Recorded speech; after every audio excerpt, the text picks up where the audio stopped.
That's right. The best opening in the business. What is up, guys? Welcome to the Geekly Wrap Up. Where I see everybody enjoyed that intro. Did anybody have any comments on that intro, real quick? Come on, I see a bunch of smiles. Eh?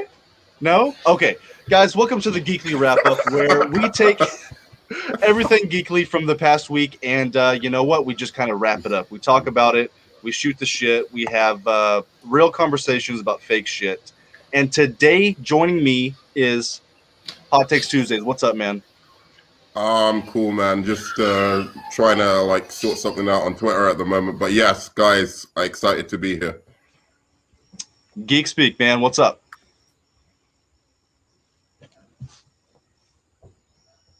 Video games. Sorry. All right. Say it again. I said I'm Geek Speak. I talk about movies, video games, anime, all kinds of geeky stuff over on my channel. Ashley, aka The Widow, what's up? Hi, I'm The Widow. I talk about Marvel movies. Gaming is coming back, and that's what I do. And I talk shit. That's it. Geek Speak has left us. I hope he returns to us. But next up, what is up, Halogen Helix, or some people call him Paul. Yep. He's a maniac. Everyone calls me Paul, pretty much. Check out that little mask and show everybody who you are, Paul. Yep. He's a maniac. I do the same. Talk about nerd culture. I game occasionally, but I'm going to get more into that. And I podcast on the Friday for Australians and Thursday for Americans. Yes. So, the topics for today, we're going to talk about the GIMP Riddler that was just released, or the Zodiac Riddler. We're going to talk about his appearance, what we think about it, and comic book costume adaptations. We're going to talk about Geriatric Indiana Jones. Do we need an Indiana Jones 5? And is he going to space? Then we're going to talk about the Cara Dune-led Star Wars Rangers of the New Republic show that was just canceled. Do we care about it? What do we think? What do we think about Gina Carano? All that good stuff. And then we're going to talk about Zack Snyder apparently making a King Arthur movie set in America during the Gold Rush. So if any of those topics interest you, you're going to want to stick around. This is going to be some great conversation. So first up, I know Paul, go check out Paul's channel as well. He recently talked about this. Was it yesterday or the day before, Paul? You talked about the Riddler. Day before. Yeah. A couple days ago, he already talked about this, but I haven't yet, so I'm going to bring it up right now. Some promo art was shown for the new Batman movie, and it's been confirmed that this is the Riddler. We didn't know in the trailer if this was actually the Riddler or not, or one of his goons, or what was going on, but now it's confirmed that this is the Riddler, the maniacal Edward Nygma from the comics, who wears a green suit, purple tie with question marks on him, now has a GIMP mask on with glasses over it. Literally, the floor is open. What do we think about this costume? Is it too much? Is it gimpish? Or is it kind of sexy? Is it? It's horrible. It's like a. It looks like he's like a. He's in a mental hospital. It's. It almost reminds me of like the man with the iron mask or face. I can't remember. Like he has this iron thing over his. Yep. Yeah, it's. But then it's like a mix of that with like he's in a mental asylum and he like his mouth is covered. And in the glasses. I don't think it's attractive at all. I think it's just a very weird take on the Riddler. Okay. That's my initial thoughts right there. Nerdman, I haven't heard what you think about this. What do you think? Look, if we're talking about the actual look of the character here, I think it actually does look, obviously quite bad. But if we're talking about the general philosophy of being able to be creative with the way you're redesigning villains and stuff, especially like iconic villains, I think it's fine. I think that kind of idea that let the director come up with their take on that character, as long as they remain true to the core of the character, I'm absolutely fine with. And everything I've seen from the trailer in the movie, I think he's doing an interesting take on the Riddler. So in that sense, I forgive it. I mean, I'm not shocked by it. We already saw that he's going to have some wrapping around his face at one point. He's obviously trying to hide his identity. Perhaps they could have figured out a better way of him hiding his identity. But yeah, he's trying to hide his identity at the moment. And I presume that maybe later on in the movie, this is going to change, because I can't see him for the full 2 hours, in this getup. I think it will be too much. I have some other thoughts on it, especially I've heard what Paul has to say about it, so we might get into a bit of a debate about it. I want to hear what I'll wait. I'll wait till Paul has his. Paul thinks that it's really good, right? It's your favorite costume, right? I don't agree. You don't. Directors didn't. You're talking about the core of the character. The core of the character is that he's the Riddler. He has question marks on him. He wears a suit. He has a mask to hide his identity in the comics and in the animated series. And they've made him into a gimp man. Right? This is stupid. This is a dumb direction, and it's once again. Dumbass directors and their creative vision not actually holding true to the characters of the comics. Why can't we just get a source material like villain on screen? Batman has a goddamn mask, for goodness sake. He looks like a bat. They haven't changed his iconic look. I mean, this one looks pretty terrible. I don't like this big bowl head thing that he's got going on. But look at Christian Bale's Batman. They made a realistic take. Nolan did a realistic take of Christian Bale, right? It doesn't. Yeah, look at that. This weird bowl thing happening at the front of the head. I don't understand it. But look at it, right? That could be the Batman. He looks like he does in the comics, essentially. We've taken Riddler and we turned him into some sort of he looks like Hush. It's like they wanted to do a Hush movie, and anybody knows who wrote Hush from DC Comics knows what I'm saying, right? Why does he need a thing across his mouth? The Riddler speaks heaps. He talks lots. This is not in line with his character. It doesn't make sense, and it's just trying to do some dark, depressing tone to get the edgelords to come watch the movie, because Warner Brothers keeps trying to go back to the well of Christopher Nolan and his dark universe in the movies, and trying to get water out of that well, and scraping the bottom of a barrel, and they need to just put iconic characters on screen and make them look like the iconic characters. That's what people want to see. It's ridiculous. It's a man dressed as a bat. We don't need to go too realistic here. We can do iconic characters in their iconic suits. It's literally a Batman movie. This is ridiculous comic book crazy bullshit. We can do crazy things in this universe. Why do we need to do this realistic serial killer look? It's so it annoys me. It annoys me greatly. Okay, so let me throw my hat in here go on. before you guys go at it. Go. I fundamentally agree with everything you just said, Paul. If you've ever seen any of my videos, I always say that I read these comics, and the only reason I'm going to see these movies is because I've read these comics. I love these characters. I'm not going to see an Ant-Man movie just because. I'm going to see him because I read Ant-Man or whatever. So I do fundamentally agree. I want to see what they look like in the comics on screen. I don't see why you have to change the Flash's electricity to blue or change his hair to black. Just little things that they're nitpicks, but why do you change it? Now, this is a fundamental change. This is going backwards. This is Matt Reeves saying, he's putting his angsty balls in our face saying, we're not getting the green, we're getting Zodiac. But for some reason, I don't know why, I kind of like it. I'm almost on board with it, because if we're going realistic, which I know comic books aren't realistic, but if you're going realistic, the Riddler wouldn't be that little thing on his face isn't enough. He would put on a mask like the Zodiac. He would leave letters talking about like the Zodiac leaving letters talking about he's going to kill kids on a bus. It's kind of more interesting to me, but at the same time, I like you said, I want to see the Riddler with the green suit but I think the reason is, I just came up with it. It's because I've seen the Riddler in multiple video games, multiple comics, multiple shows. I've seen him done right so many times that I just don't mind it. If it's a character that doesn't get a lot of shine a lot of the time, I think I would mind it more. But for some reason, I'm kind of But digging to the be whole fair to- Zodiac But to vibe. be fair, No, that's to be the fair- reason why to he be should fair be. To be fair to Paul on this, But I you also just agree said- with Paul. You just said that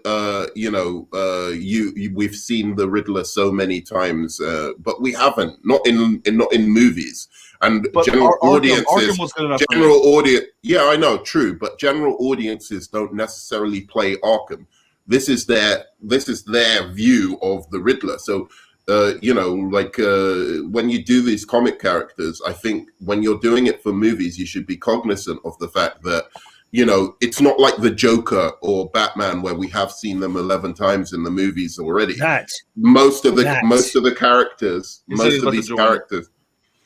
But I will say this. That's correct. He's flamboyant. He's out there with his message. He doesn't care if people know who he is.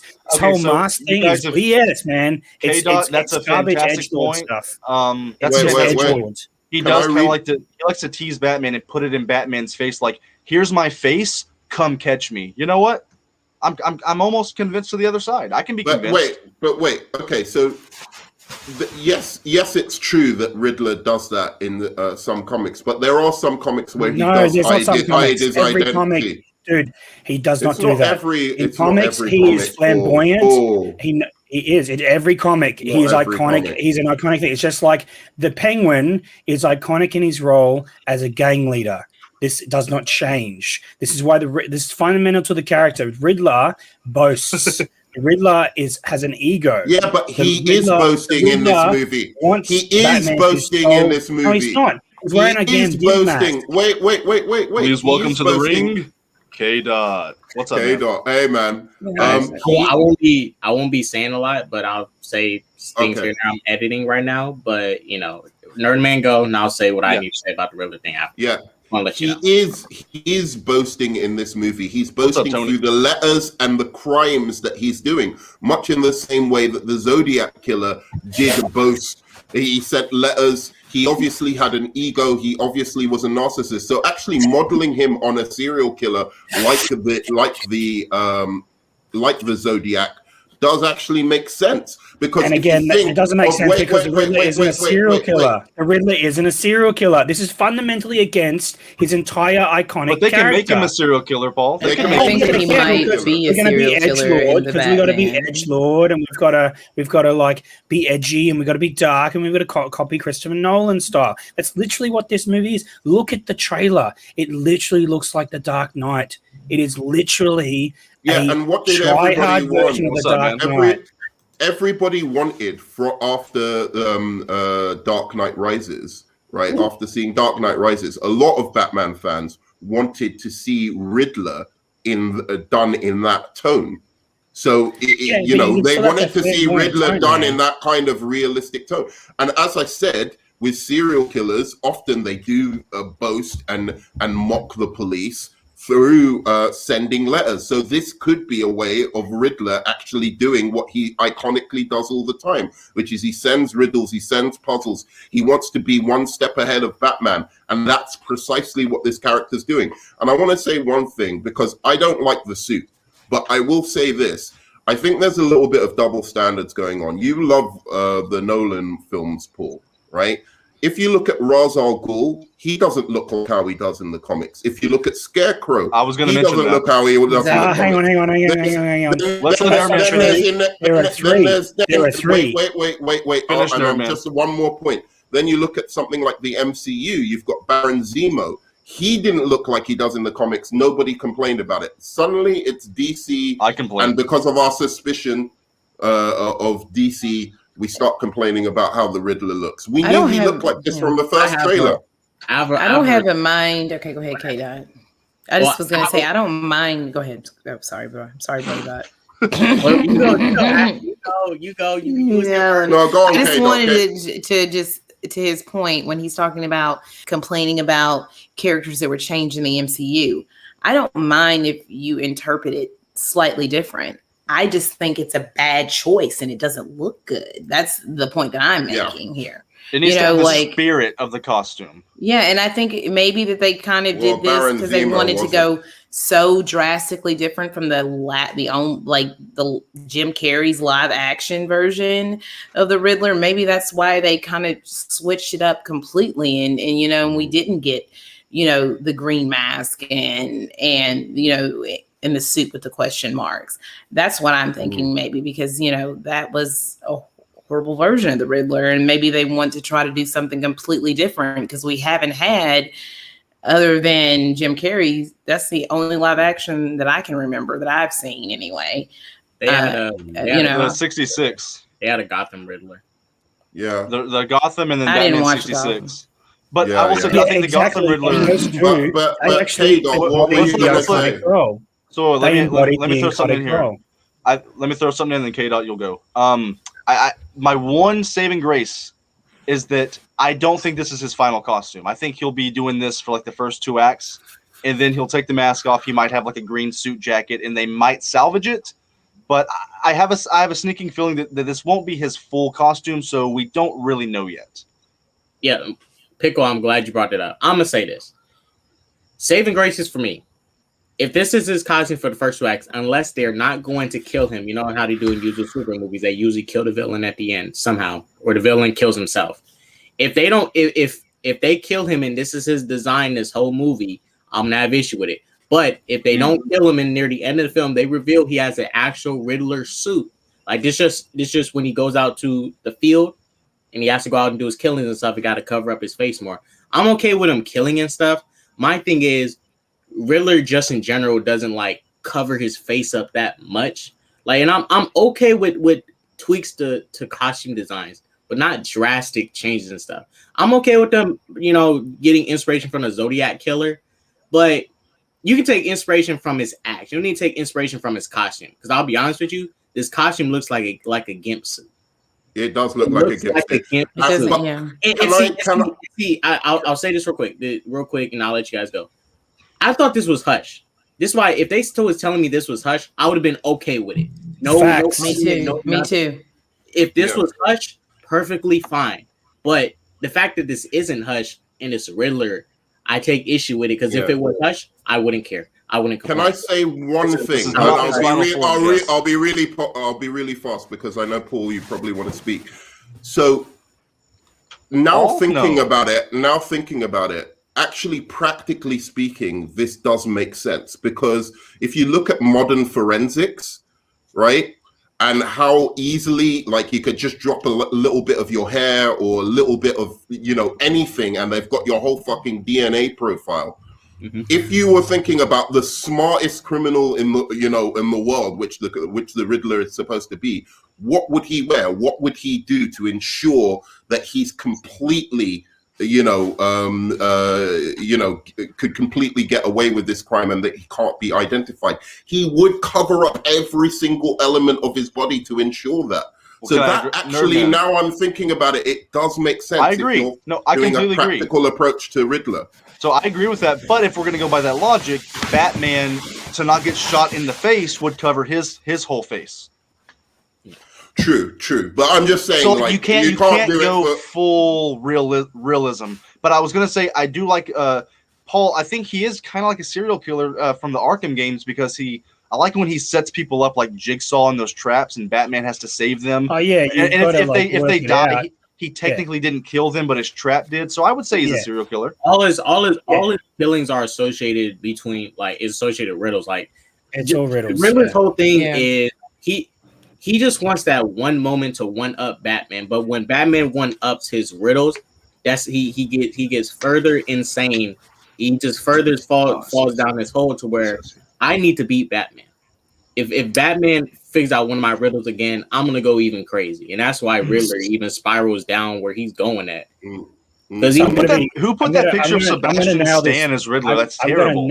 I'm gonna nail this coffin right now on this whole variations on look, variation on look, variation on the look, variation on the look, variation on the look, all from the comics. Variation. Even Jim Carrey's with it. Variation over here, another variation from the game, another variation from another game, another variation from the same game, variation. You can have variations, but you notice one thing? The look is iconic. It's a green suit with a hat and a purple mask and a cane. That is the Riddler. Great look. When you mess with the look, you mess with the iconic nature of the character. You're literally just taking the name of the character, like they did with the sequel trilogy of Star Wars, slap it on and go, this is Star Wars, and everyone knows it's not Star Wars. Like Solo. Let's slap Star Wars on that movie, and it's not really a Star Wars movie. It's a generic sci-fi movie with Star Wars labeled on it. This is exactly what they're doing with the Riddler's character. They're going, look, it's the Zodiac killer, but we're going to name him Riddler instead. That's what Matt Reeves is doing. I don't like it. It's not going to fly. And DC fans outside the edgelords that are craving this stupid dark universe crap, I want Riddler to make jokes. And this guy looks so serious. He looks like a damn serial killer, like sociopath. He's a sociopath in here, but he cracks jokes. He cracks riddles, and he like makes himself known to Batman because he wants Batman to try and crack the ultimate riddle to capture him. It's but like, how do you know he's not going to do that in this movie? I just don't really understand how you've because he looks like the Zodiac killer. And they're saying. They're saying he's going to be like the Zodiac killer. Maybe he will be tangentially connected to Batman, like or Bruce Wayne. The Zodiac killer is nothing like the Riddler. Nothing. I don't. Well, he literally left riddles. He literally left riddles for the cops to code. He sent puzzles and stuff to the media. Right. To That's become famous, he killed like different ways each time, so he wouldn't be caught. But the Riddler is not like that at all. The Riddler actually leaves riddles because he wants Batman to solve them because he's the world's greatest detective. I think you're being too definitive of what the Riddler is. You have to have some creative license, otherwise you just write the same. Otherwise you just write the same. Wait a second. Wait. Let me finish the point, and then go on, K-Dot. All right. Because I know K-Dot, you might not be able to stay for a while, so get all your thoughts. Go on, K-Dot. I'm being there. I just won't be saying as much. But all right, man. It's just because when I played Arkham games, I was introduced to Jim Carrey's Riddler and stuff. Riddler really Riddler gets hard off of someone figuring out his riddles. He gets hard off of that. Like that's literally his existence. It's like Joker's existence. Joker's existence without Batman, Joker will not feel complete. He can't. He'll probably give up crime. Joker thrives off of Batman. Some of these villains thrive just to pick at Batman. Riddler's sole reason is to pick at Batman. But if they do what I think they're going to do, if they cannot kill Riddler. If Batman, it's an origin story. I think if Batman in this movie solves Riddler, if Batman in this movie solves Riddler riddles, then he's gonna go down that path. Because I think this is just a Riddler starting out. Same as how this is a second. Let me address that, K-Dot. Matt Reeves did say this is Batman becoming Batman, Riddler becoming Riddler. So Riddler's not going to die in this movie. It's Catwoman becoming Catwoman. So it's year two Batman. So he's already been Batman for a year. Yeah. But he's becoming the man he's going to be. Yeah, I was just going to say that. So what you're saying, Paul, about the iconic nature of the character, I think you're being a bit too specific. I'm not saying that you're wrong to think that, but I think you have to have some license to be a little bit creative with the basic archetype of Riddler. And what I do like about this film is if you actually listen to the trailer and you actually see these riddles, he's taken the Riddler, at least on an intellectual level, to another level, right? Like if you look at the riddles, they're not just the common riddles that were obvious that any like 12-year-old could figure out that Riddler usually uses. These are riddles within riddles within riddles that are all leading to, I think Batman figuring out his identity and his purpose, essentially, or figuring out the Riddler's identity and purpose. And I think that's a clever way to tell a Riddler story. And given that, you probably want him in the beginning to have his identity concealed. Surely he's going to reveal his identity at the end of it, because that's what this story seems to be. It's like the Riddler's leaving him breadcrumbs through these riddles that are much more complicated than they usually are. so that Batman can figure out who he is and what his purpose is.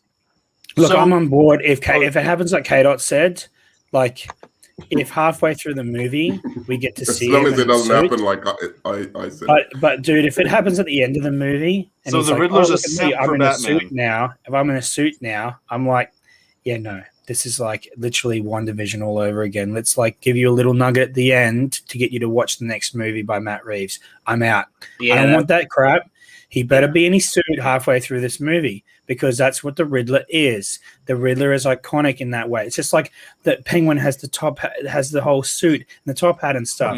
It's like this is like iconic characters in the rogues gallery of Batman. And if you don't do them right, you're doing them a disservice. I don't care about creative freedom. No, the creative freedom came from. Don't adapt. Hang on. You want creative freedom? Write your own stories. Stop adapting comic books. Then. I'm so sick of this whole creative freedom and not actually taking panels and putting them on screen. It's garbage. But you realize Nolan had creative freedom with Batman. Nolan changed a lot. Let me counter that with. Let me counter that with this. Let me counter that with this. Best comic book movies have come. Let me counter that with this. Right? Yeah. X-Men First Class. Yeah. Batman. The Dark Knight. Right. What's the commonality between the Joker and the Dark Knight and the Joker movie with Joaquin Phoenix? What do you mean? Are there differences in the character? Yeah, big time. Yeah. Yeah, but what's the fundamental same things? The fundamental iconic things remain the same. He's insane. Mentally ill. He's insane, right? He has a clown face. He wears the bright colors, and he kills people.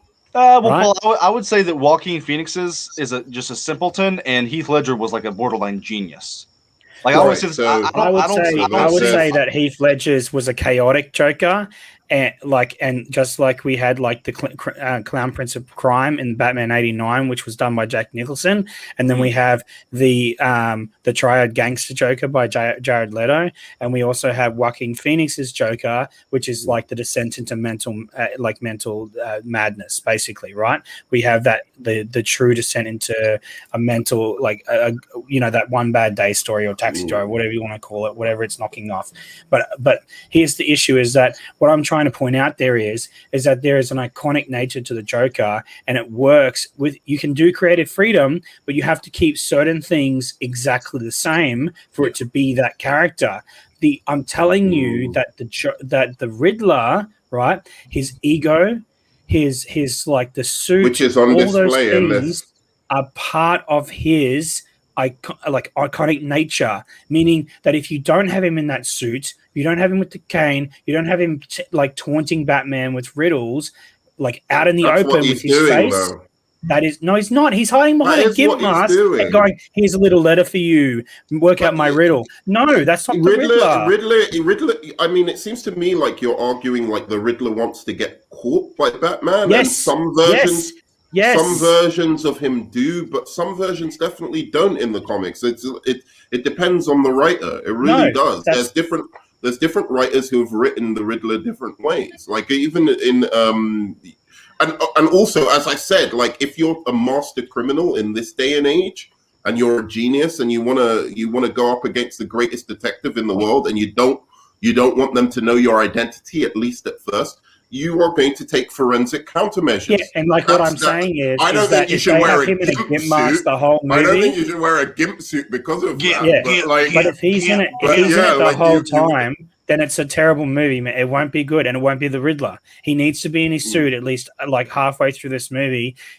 Like Batman needs to work it out real fast, but then like his identity, because it doesn't really matter. The riddles are where he is or who he has captured, and they have to work out those things before they're dead. If they make it if Pickle's on the money, if they make it like a Saw film, right? And he's taunting them, but he's doing it with video of his face and stuff, just like Joker did when he's just like with the Batman mask, right? With the video. If the Riddler's doing similar to that, I'm on board. Right, and he's got his green suit, his hat. He's just like, and he says and he comes in and he says a riddle to him. I don't care if it's campy as hell. That's what the Riddler is. He's campy. The Riddler is campy. I'll say this, and go on, K-Dot. Go on. This is how crazy K-Dot's made Gotham. Yeah, I want Jim Carrey's Riddler. I don't even care. I like that Riddler. That's what the No. Riddler is. All right, K Dot. That's terrible. Give me that was spandex terrible. suit. Give me the spandex suit. I I love want it. a And the red Riddler. hair. I want That to see was his terrible. bulge, baby. Give me that Riddler bulge. Yes, the bulge. No, Yes. that was I wanna K-Dot, see you that want the Riddler's spandex and the bulge. bulge. You know what? I will say this. I'll say this. A campy Riddler works in a dark setting. It works in a realistic dark setting. Even though it's a game, but the Arkham series is, in my opinion, that's like I like Arkham Batman better than Nolan Batman still. I like Nolan Batman, but Yeah. Arkham Batman is Batman, Yeah. right? Perfect Batman. Batman. It's still a very dark world, and Riddler works in that dark video game world. He works I've in got it. a counter argument to Everything. this. But see, I wanted to say this because Riddler. Have you played the games? Because Man? if you look at No, Riddler, I want to finish listening to his point, but yes, I have. But go if you on. look at Riddler, he's not. This is the thing. Once Riddler's riddles get broken, he literally cowers in fear like a baby, and he starts to complain like, "Oh, why you Batman figure out my riddle?" Like he becomes weak. He acts like a hot shit. He's like a keyboard warrior. Like a hot shit. He's like a keyboard warrior, and see this is why you can make it realistic in this modern day, because this movie takes place in modern day. Have him be like act like a keyboard warrior, just like Paul is bringing up. He's taunting Batman behind a camera, saying like, "Hey Batman, I just cut off this person's head. If you figure out this riddle, yada yada yada, boom." But then when Batman catches him, it shows the weakness in the individual that is there, the weakness. Because he's only confident behind closed doors. Mm-hmm. I would say, I mean, yeah, making him like the Zodiac Killer, I guess you're making it realistic in a sense, but you can make him realistic in better ways that work for the Riddler. I'm just saying, I would not base Riddler off the Zodiac Killer. I Okay. Now, if you was doing someone like maybe Calendar Man, who is the actual freaking serial killer, or Victor Zsasz doing, as the basing them off of the Zodiac Killer, cool, because might as well base. I think the Riddler completely works with the Zodiac Killer as like a kind of model of his behavior. But I'll say this: I think you guys raised some really good points here with the kind of iconic nature of the character, and also like how he works campy in the video games. But I wonder, and it's just a question, I wonder if that would work in live action. Just clarify, I don't want full on campy, but no, I get you. But I'm just like, I wonder if that works in live action, considering what Jesse Eisenberg did in Batman v Superman, for instance. Like, that was campy meets like this kind of realistic tone. He was playing Social Network. That's all he was playing.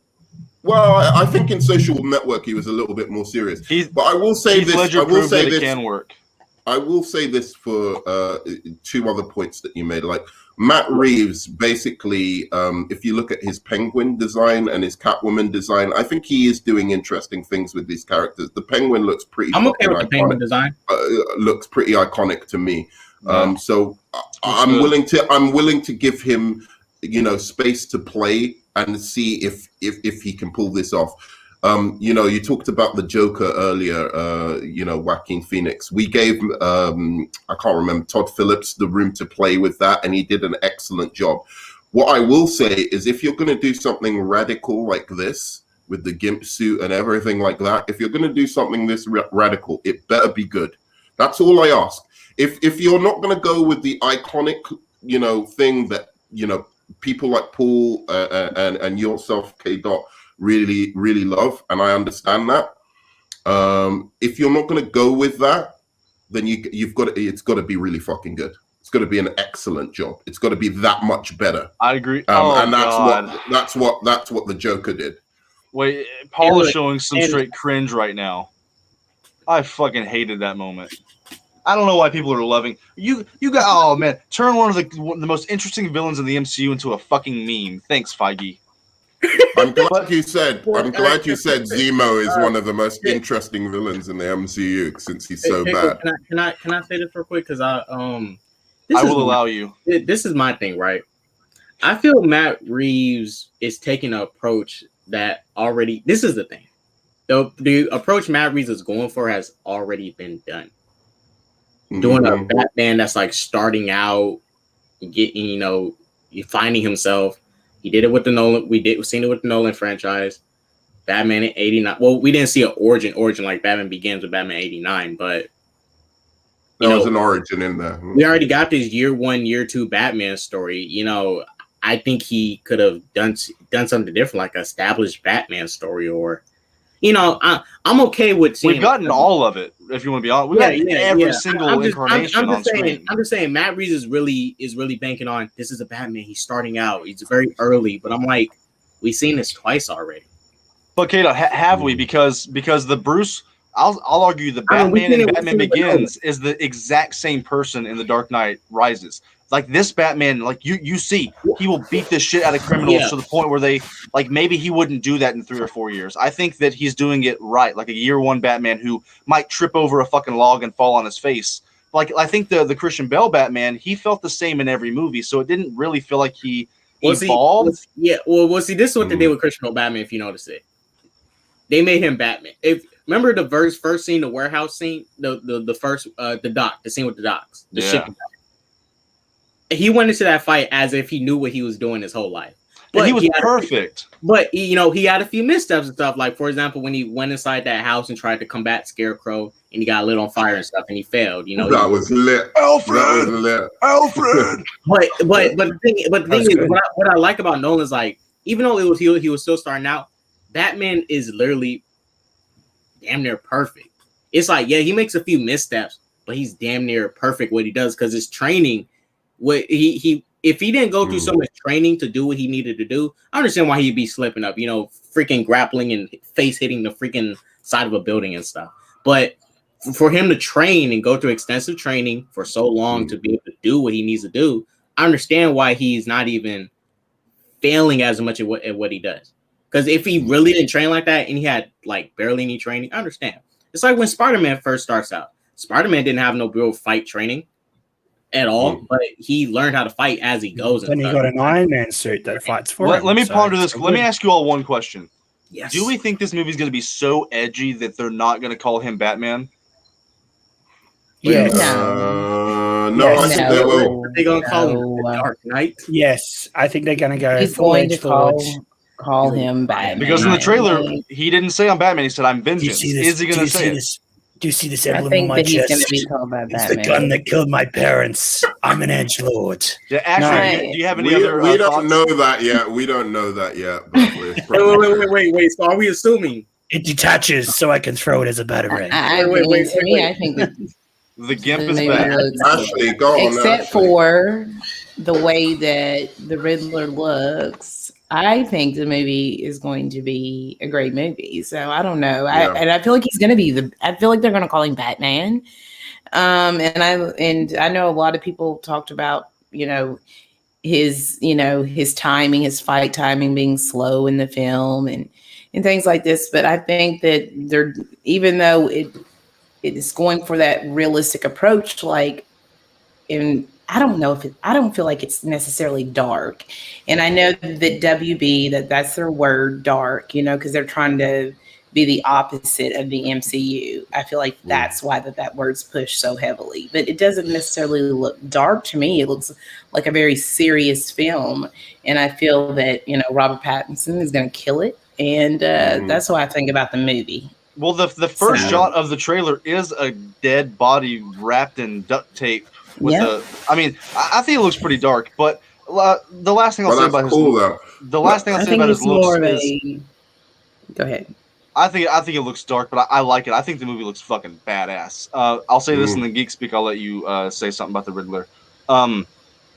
I agree with Paul and Nerdman. I'm interested to see where they're going to go. I think we should give him a chance to show us maybe something different. But if you want to talk about being completely realistic with every villain, then Mr. Freeze would cover his face with a black mask. Fucking Joker would cover his face. Like, every villain, if you want to be realistic to not be caught by the cops, would wear a black leather mask or you wouldn't see Mr. Freeze's iconic dome in this but universe, Joker's probably. crazy. He doesn't care. But what about Mr. Crazy. Freeze or Two-Face?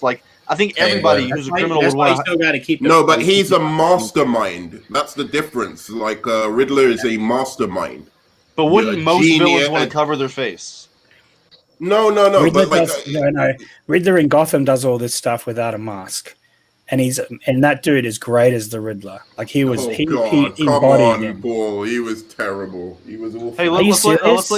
Dude, him I'm and Penguin serious. were the only good characters in that show. Penguin that was show, good. That show is terrible. Geek speak. What do you think about the Riddler's look in Batman? We've been talking about if we like it or not the past 40 minutes.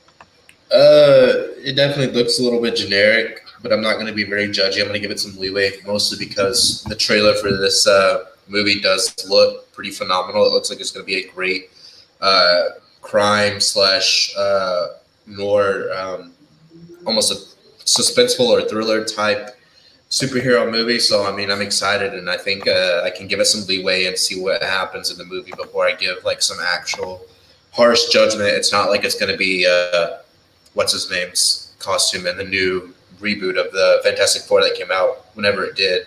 Dr. Doom. Comparing it to that, yeah. If we compare it to something like that, I don't even think the trailer for that movie looked good. So I'm trying to give it some leeway. I don't really really care. Also, it is Batman's. I think I read somewhere that it was Batman's year one type thing. So I mean, it's not like he can't always come back and have a costume more accurate later on. Yeah, guys, can I ask, like, have you seen Matt Reeves' films outside the 8 movies? I honestly, I've only seen his 8 movies, and I think I disagree with Mike. I think they're fantastic. That's the only reason that I'm super excited for my favorite trilogies. He did. I was gonna say, that's one of my favorite movies. Is all. I actually love those movies a whole lot. I think they're really great. Does anybody else know what he's done? I've not seen the 8 movies, but I've seen his other movies, and they're fantastic. So what are they? So he did one vampire movie that was a remake of a Swedish movie. It was called like Let Me In. Let Me In. I thought it was really, really good. Like for a remake, that was fantastic. And then he did obviously Cloverfield, which I think is really good as well. Cloverfield's a good movie. Oh, he did do that, didn't he? Yeah. So he's if all the Apes movies are good, then he's batting pretty high for us to give him the benefit of the doubt. He makes a walking, talking apes. Like he makes them like make you almost cry at points. So that's why I'm actually very confident in this movie, because you got Colin Farrell, Paul Dano, a Batman Year 2 with Matt Reeves, dude. Man, other than the Riddler's look, I think this fucking movie looks phenomenal. And we've only gotten one teaser, dude. We haven't even gotten a full trailer yet. Hey, can you think they're gonna do it at DC fandom? Go on, K-Dog. I do. It's gonna be the selling point. I have to give Matt Reeves props for this epic quote. This epic quote from Planet of the Apes. Caesar.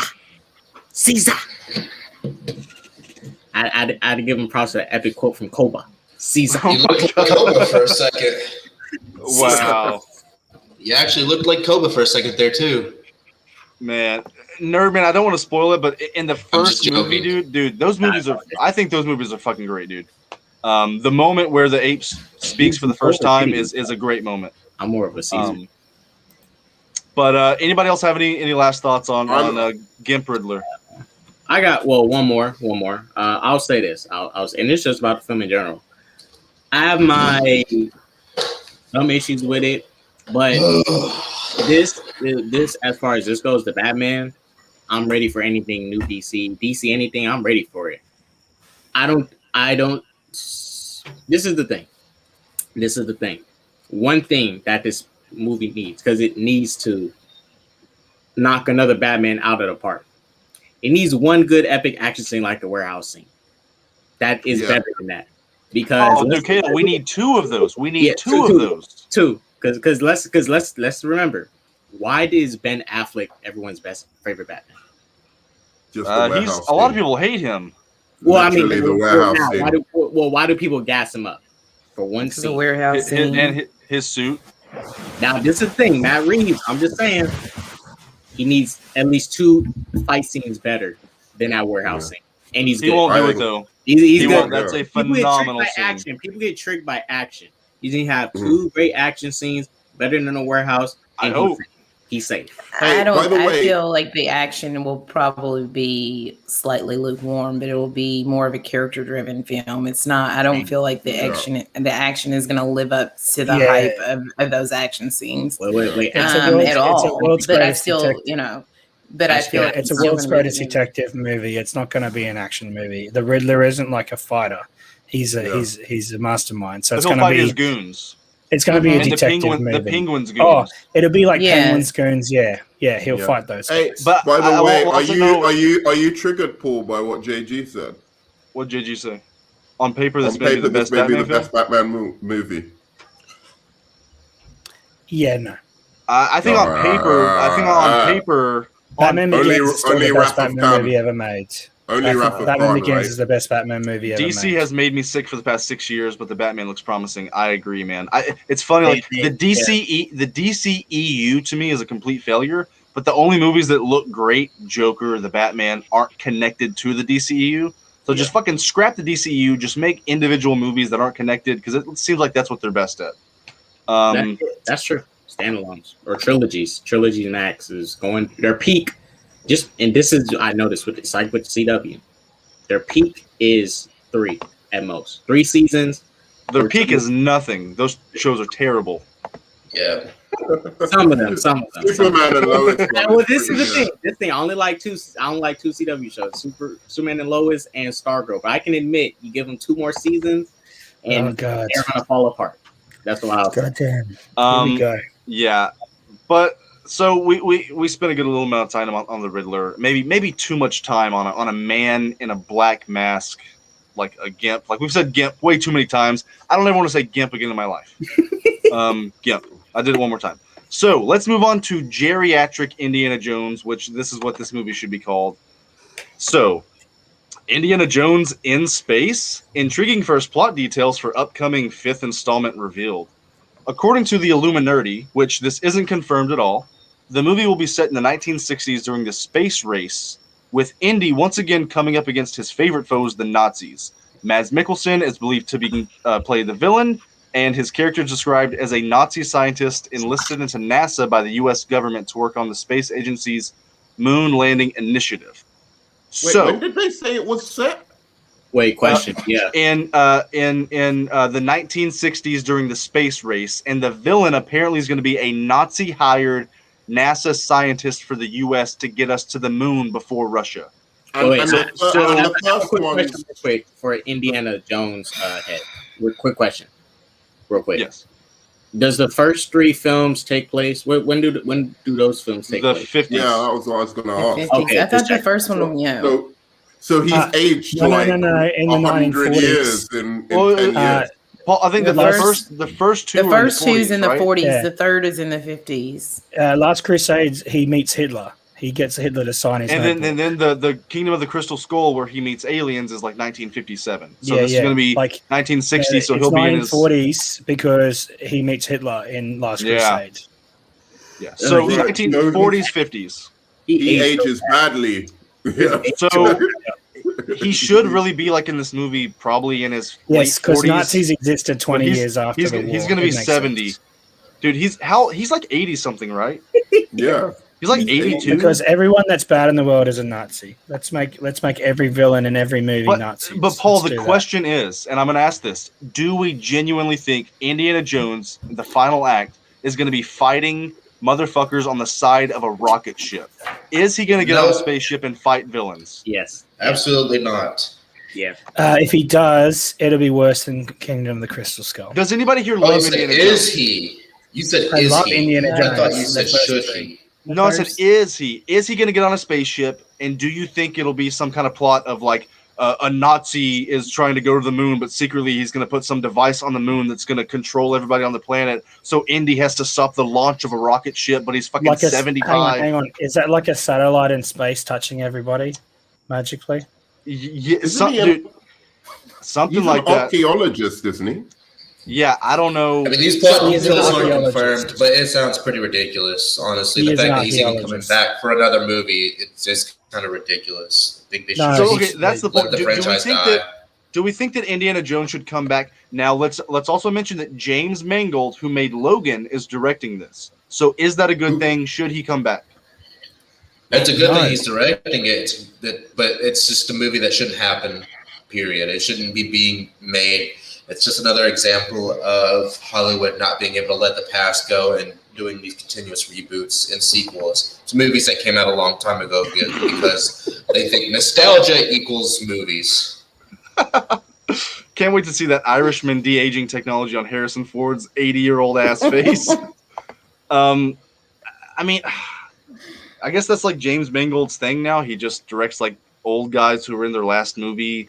I mean, they casted some young and upcoming actress to be like his protege, so he's probably going to hand the whip over to her. Phoebe Waller or whatever, like, right? Do we? Phoebe Waller. Oh, of course, he's handing it over to a woman.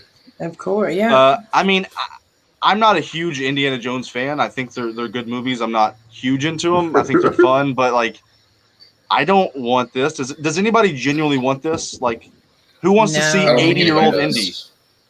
Nobody. No one wants this. I agree with Geek Speak. Stop making old movies that were a product of their time. Predator, Terminator, all these franchises. Stop making them. You've made worse. Like you've made like more now bad like films in these franchises than there are good ones. You know, you've killed these franchises. Hollywood needs to stop this crap.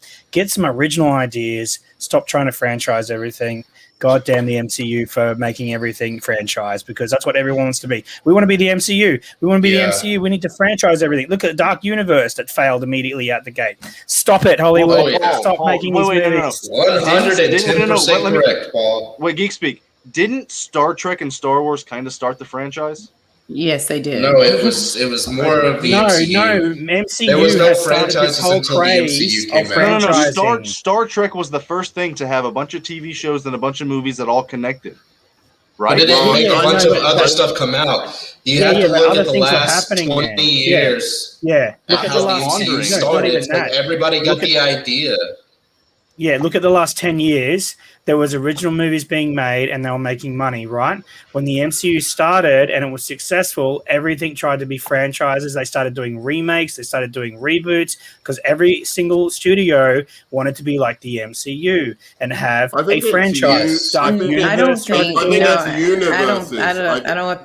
I don't feel like the remakes and the reboots is based off the MCU. There was like a point in the time when everybody was, Will and Grace, and everybody started campaigning for these specific shows and these specific films to be rebooted. That is when stuff started like that happening. I don't believe it has a link to the MCU. Now, if they're connecting a bigger universe, that's different. But the whole reboot thing started happening because people were like, "Oh, remember this time?" And then they wanted these things back, like Will and Grace, and people were campaigning for these shows and these things to come back. And now it's become a fad. And I agree with what you're saying, Paul, when you say that we need to stop rebooting these films. We need original content. It's lazy, and they're banking off Indiana Jones, these franchises names, nostalgia. To pull people in, and they're doing a piss poor job. Look at Charlie's Angels. Look at like a lot. It's just like they're going to constantly give us these new films, and of course they're going to diversify it, and they're going to hand it off to a woman, and it's ridiculous because that's not what Indiana Jones is. And why are we making it? Harrison Ford is way too old at this point, in my opinion. I enjoyed the original ones. But, because I watched them when I was a kid, but I don't give a shit about this movie. Hey guys, a fun fact. Think about this. The first remake ever was in 1918. The first sequel ever was in 1916. So this shit's been going on since movies have been made. Yeah, but it's happening way more. It's been going on for a long time. It's a trend. But it wasn't until the MCU came out and started a popular, successful franchise that all these other movie studios and companies started deciding, hey, we need to have a franchise too. Like Paul said, the Dark Universe, there were that failed movie with Tom Cruise, they wanted to make a franchise. There were franchises. The difference is actually it wasn't a big deal. Yeah, the difference is now that every movie that comes out has to be part of a franchise. That's the difference.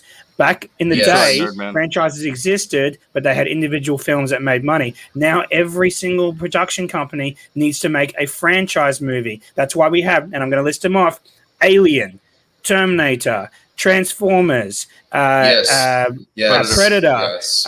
Mission Yes. Impossible. Charlie's Angels, Mission Impossible, Dark Fast and Dark Furious. Universe, like Fast and all Furious. these happened. Fast and the Furious, all these happened after the franchising of the MCU, right? Because But wait, everything can needs to I- be part of can it. I- That's why they can I keep making address- these films. They keep making them over and over again because they're Got like, you. oh, we Got can you, bank on Paul. these. We're going to bank on it. It's a franchise. It's a franchise. It's like, Got you, it's like, Paul. and they keep making Can- trash dumpster fire movies of these franchises. It's just Yeah. so bad. But I think where we're having this argument, because I think we basically mean the same thing, is like you're talking about universes rather than franchises. Like franchises were done before the MCU, and they were done successfully, Oh my and gosh. people were after franchises before. I mean, even for God's sake, Police Academy, talking about a like stupid one from back in the day, Bad was a Boys. massive franchise.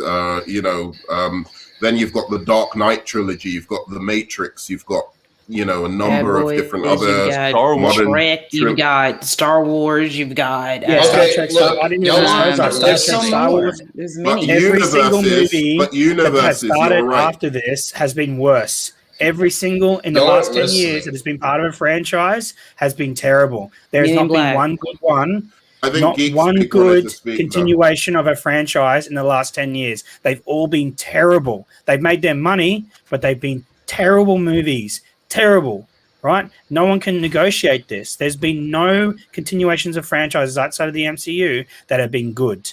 None. They've all been terrible. Speak.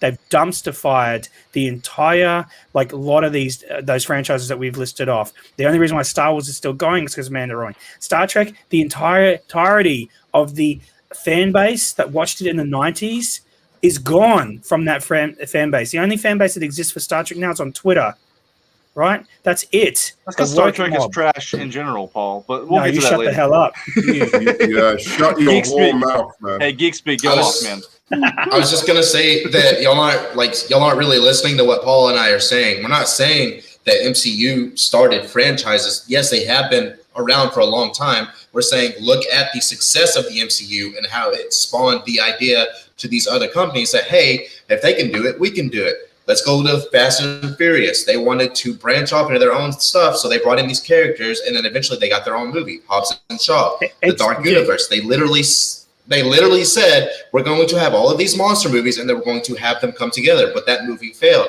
We're not saying that these movies started the franchise. We're saying that it became a popular thing to have a franchise. They weren't as Geek big of a deal. Yeah, and we as literally now. got a just. Let me address But that that. was The popular evidence of that before. is Let me Justice was address saying- that. I was saying that I don't let me agree. address this. But if we all right now were like born in 1950 and we were 30 years old in 1980, we would say the same thing about Star Trek. The only reason Indiana Jones ever came out in the first place is because of Star Trek and Star Wars, because they showed that you can make Star movies Wars. in the I'll same agree with Star Wars. in the Star same Wars, not universe. Star Trek. and they Star Trek. thought let's make a sequel and another one where they all Dude, connect. So They had I the think original series in the I said the original original one series was was in the Star Trek. 60s, right? It was 60s and it was 3 seasons. They didn't have the motion picture until years after that. Like, But it was the same It wasn't universe. a franchise. It wasn't a franchise though. Like it was a TV series, a short run TV series. It was 3 seasons. How long until the movies That's came it. out? I'll tell you now. Hang on. Did the movies come out before Indiana Jones 1? If they didn't, then I'm wrong. And I would say that Star Wars influenced Indiana Jones, and it was Let's the go with that, yeah. brainchild of George Lucas and I Steven think Star Spielberg. Wars influenced more. Because I've been. But It's no, known I that agree- George I agree- Lucas and Steven Geek Speak, I agree Spielberg with you, are though. like friends. So Well, they co-wrote the character together. It was. well, yeah, that's what I mean. That's what I'm saying. Like, The Ark. Ark of the Covenant was the first one.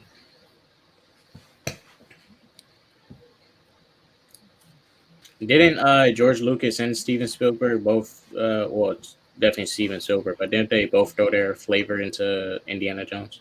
There you go. No, so I Indiana don't Jones was so. released 2 years after the motion picture, right? So the motion But I'll picture tell showed you- that you can do a franchise because No, because the a original movie came away from the series- You sound low.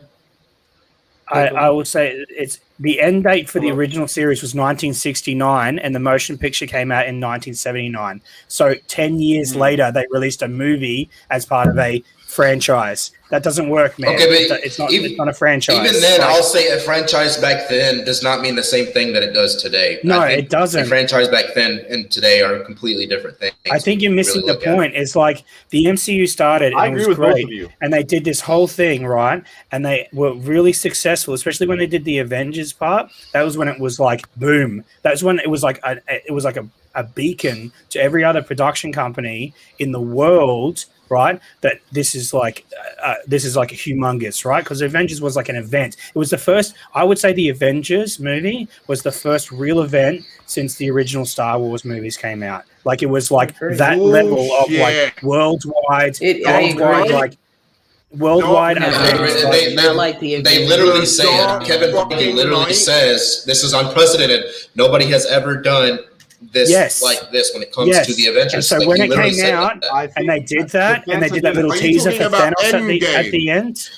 Are you doing? No, I'm talking about the very the very first 2012 Avengers. Avengers. The first Bullshit. Avengers. Said Dark the Knight. Avengers. Dark Knight was as much of an event. Let Paul finish. No, it wasn't. They didn't have a bunch Nerd of different. They didn't have a bunch No, of different characters the come Avengers together was into a worldwide, single right? movie like the Avengers. Yeah, exactly. The Avengers were worldwide. You had normies in there. You had comic book people in there. Everything. It was like a worldwide event when that movie came out. You had people lining up to see it again straight after they'd seen it already. Like then you had the teaser for Thanos at the end, which was like the comic book people knew what that was when they saw it on screen, but all the normies were like, "Oh, look, what's this about?" And then they had to be informed. And it's like it became that franchise event, the beacon of like this is possible. You can do a franchise over 10 years and have like a massive thing happen from it, right? And then hang on, let me finish.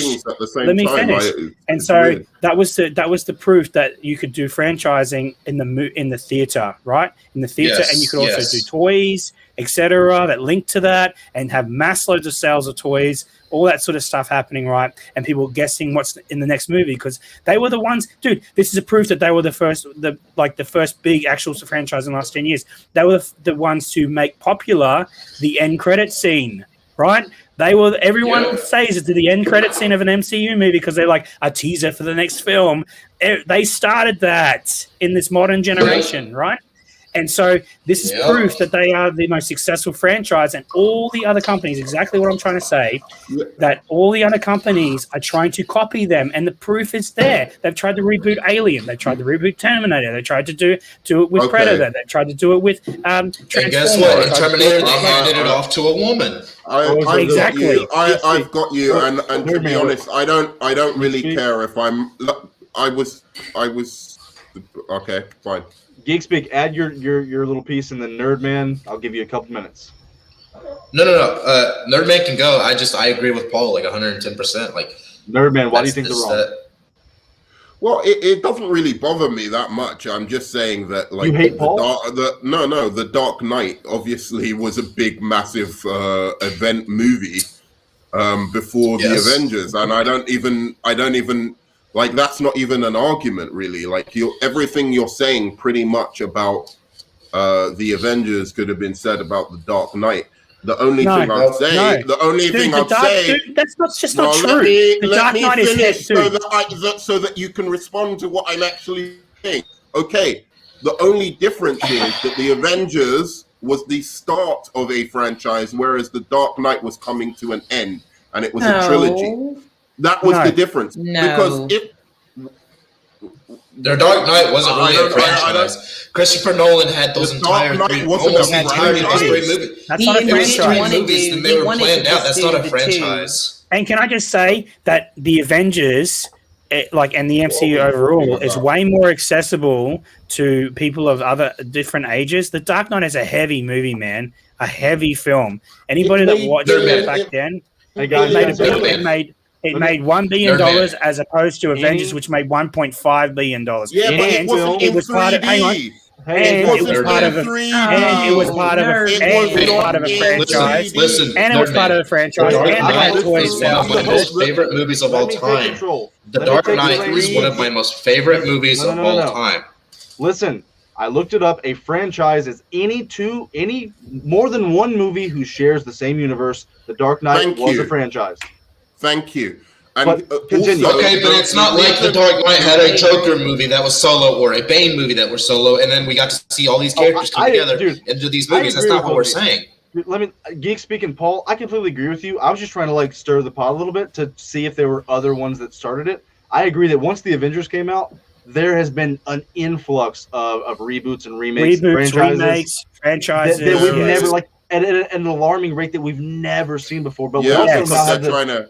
we have the technology. What now. IP do we have? What IP do this is literally Yeah. every executive board of Let's every get production company. Hang on. This is literally every executive producer of every board and every production company. What IP do we have? What IP do we have? What can we turn into a franchise? Oh, I know, we got Charlie's Angels. Let's do that. Let's reboot that. Let's get a female director and do an all-female thing because that's what the work people want. We'll do it. Fail. Yes. Oh, what else? What IP? Oh, we just get Ghostbusters from 1980. We'll reboot that and we'll do it all female and we won't continue the story. Oh, fail. Oh, what are we got to do? Alien. We'll get Ridley back to shit on the Alien universe. Let's do 2 sequels and then another one. Completely dumpster that movie. Oh, you know what we'll do? We'll get the actor back from the original Predator and he'll direct a Predator movie. Dumpster fire. Like, this is literally what every production company is doing in today's world. No one is doing original 110%. storytelling anymore.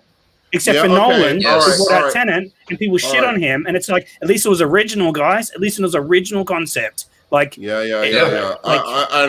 And so Maybe. if you're saying that the MCU is so successful and has been the most successful franchise and therefore has spawned all these attempts at universes and or digging up old IPs in order to try and regain that success, because this has got to be the franchise that's made the most billion-dollar movies. Clearly, I mean, there's no argument there. I mean, how many have they done? Like 6, 7 now? 4, I think. It's ridiculous. Like The that's why Avengers. that's why I was like saying even the other day that. I was saying even the other day, it wouldn't surprise me if Doctor Strange made like $1 billion. It's like, it's ridiculous now. I But think it's 6. Like I said, all 4 Avengers movies. So 7, All 8. 4 Avengers movies.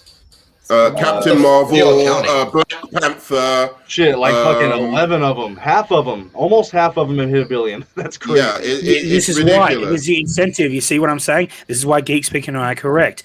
Every single production That isn't company why looks you're at that. correct. We You're look still at that. wrong about the franchises. No, they Like, look you're at still it wrong and they about go them and they being, go, like, the oh, first we need to franchise. tap into this. We need to get $1 billion movies. How do we do this? We need to find an IP to make a franchise out of. This is literally 101 what they're doing, and the proof is right there. This is not we're not false in this. Seriously. You can look at every single movie that's being made. It's remakes Alien, or like Predator, trying to continue Terminator, franchises. It's really simple. Ghostbusters. It's They're that even simple. bringing They're back- trying to copy.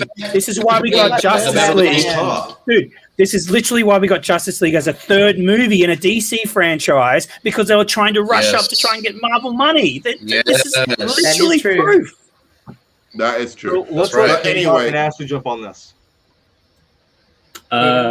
Well, Do you want to keep seeing Paul get a fucking? No, I'm gonna have an aneurysm. I'm gonna have an but aneurysm. I have to come back. wait. I have to come back on one thing. Like, it's still annoying me that you're saying.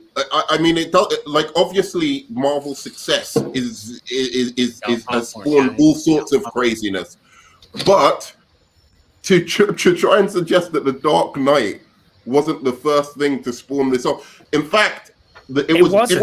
If you want to talk. It wasn't. If you want to talk about the new, let's let Nerdman go. if you want to talk You about guys the finish, Paul. popularization of comic book movies, the thing that actually did it really is actually Batman Begins, and that final Joker scene. No, the it's not. final It's Spider-Man. Joker How many scene. Batman It's Spider-Man. It was It was Batman actually Begins. Spider-Man. And It was the original Spider-Man movie. What I mean by that is the idea of bringing normies in to watch comic And book movies. Nerdman, I got a fact for you, man. Spider-Man, Guess what? X-Men, Guess what? Fantastic Four. Iron Man and The Dark Knight were released in the same year, and Iron Man was released before it. It started the franchise of the MCU. Yes. Paul. Factually, Yes. you are Also- incorrect. Yeah, but Iron Man didn't Iron make that Man much was money. the thing that started the Iron Man MCU. didn't and make. It Dude, didn't its make that much popularity, money. its popularity is the reason why the MCU exists. But Anyway, guys, okay, go on. Yeah. we're Yes. forgetting about the evilest bastard in all this. The motherfucker. The prequels. They literally started the thing of making too many sequels and prequels. I think the Phantom Right. Menace, if we're really going there, the Phantom Menace was like a worldwide event. People were like, Exactly. the first Star Wars Even movie in before The Dark 20 Knight. years. Like, I think that if we're gonna go any of them, technically the Phantom Menace was the first one. But I agree, like modern day Oh my bullshit. god! The Avengers started it. Sorry, You know, Kato, Iron Man 3 made interrupted 1.2 you. Can I billion say something? Yes, Iron let's Man. get Iron Kate Man. on I'm going to Ashley say on this. this. I wanted to say this because you said Iron Man didn't make that much money. It almost made $600 million. Okay, the first was a lot for back MCU. I know, Okay, that was the it first did. and MCU Batman film. Begins made almost $400 million. I'm not. The I'm not first, trying to okay, say I'm just saying. Batman So when you're Begins also was- talking about, I'm not you know, trying to say the Batman start of the MCU, that's a good number to start at. So it did make quite a bit of money. I'm just saying. No, almost no, $600 million dollars You is can't- quite a bit. Is a lot of money. How many Batman movies we got before we You're got misunderstanding my point. You're No, you just. We Said, even I'm not. I'm just going on before what you that. said. You're The mis- one point that you Yeah, made. but I when was- You said that I it was- didn't I make that was- much money. No. But like when you're talking about Iron Man, yes, it started it, and definitely it was the thing Yes. that sparked interest. But Avengers pushed it way over the edge. Oh, I know that. Way I'm not over the edge. negating that. So- Avengers was I'm like, not dude, negating Avengers that at was all. like 5 movies yeah. later.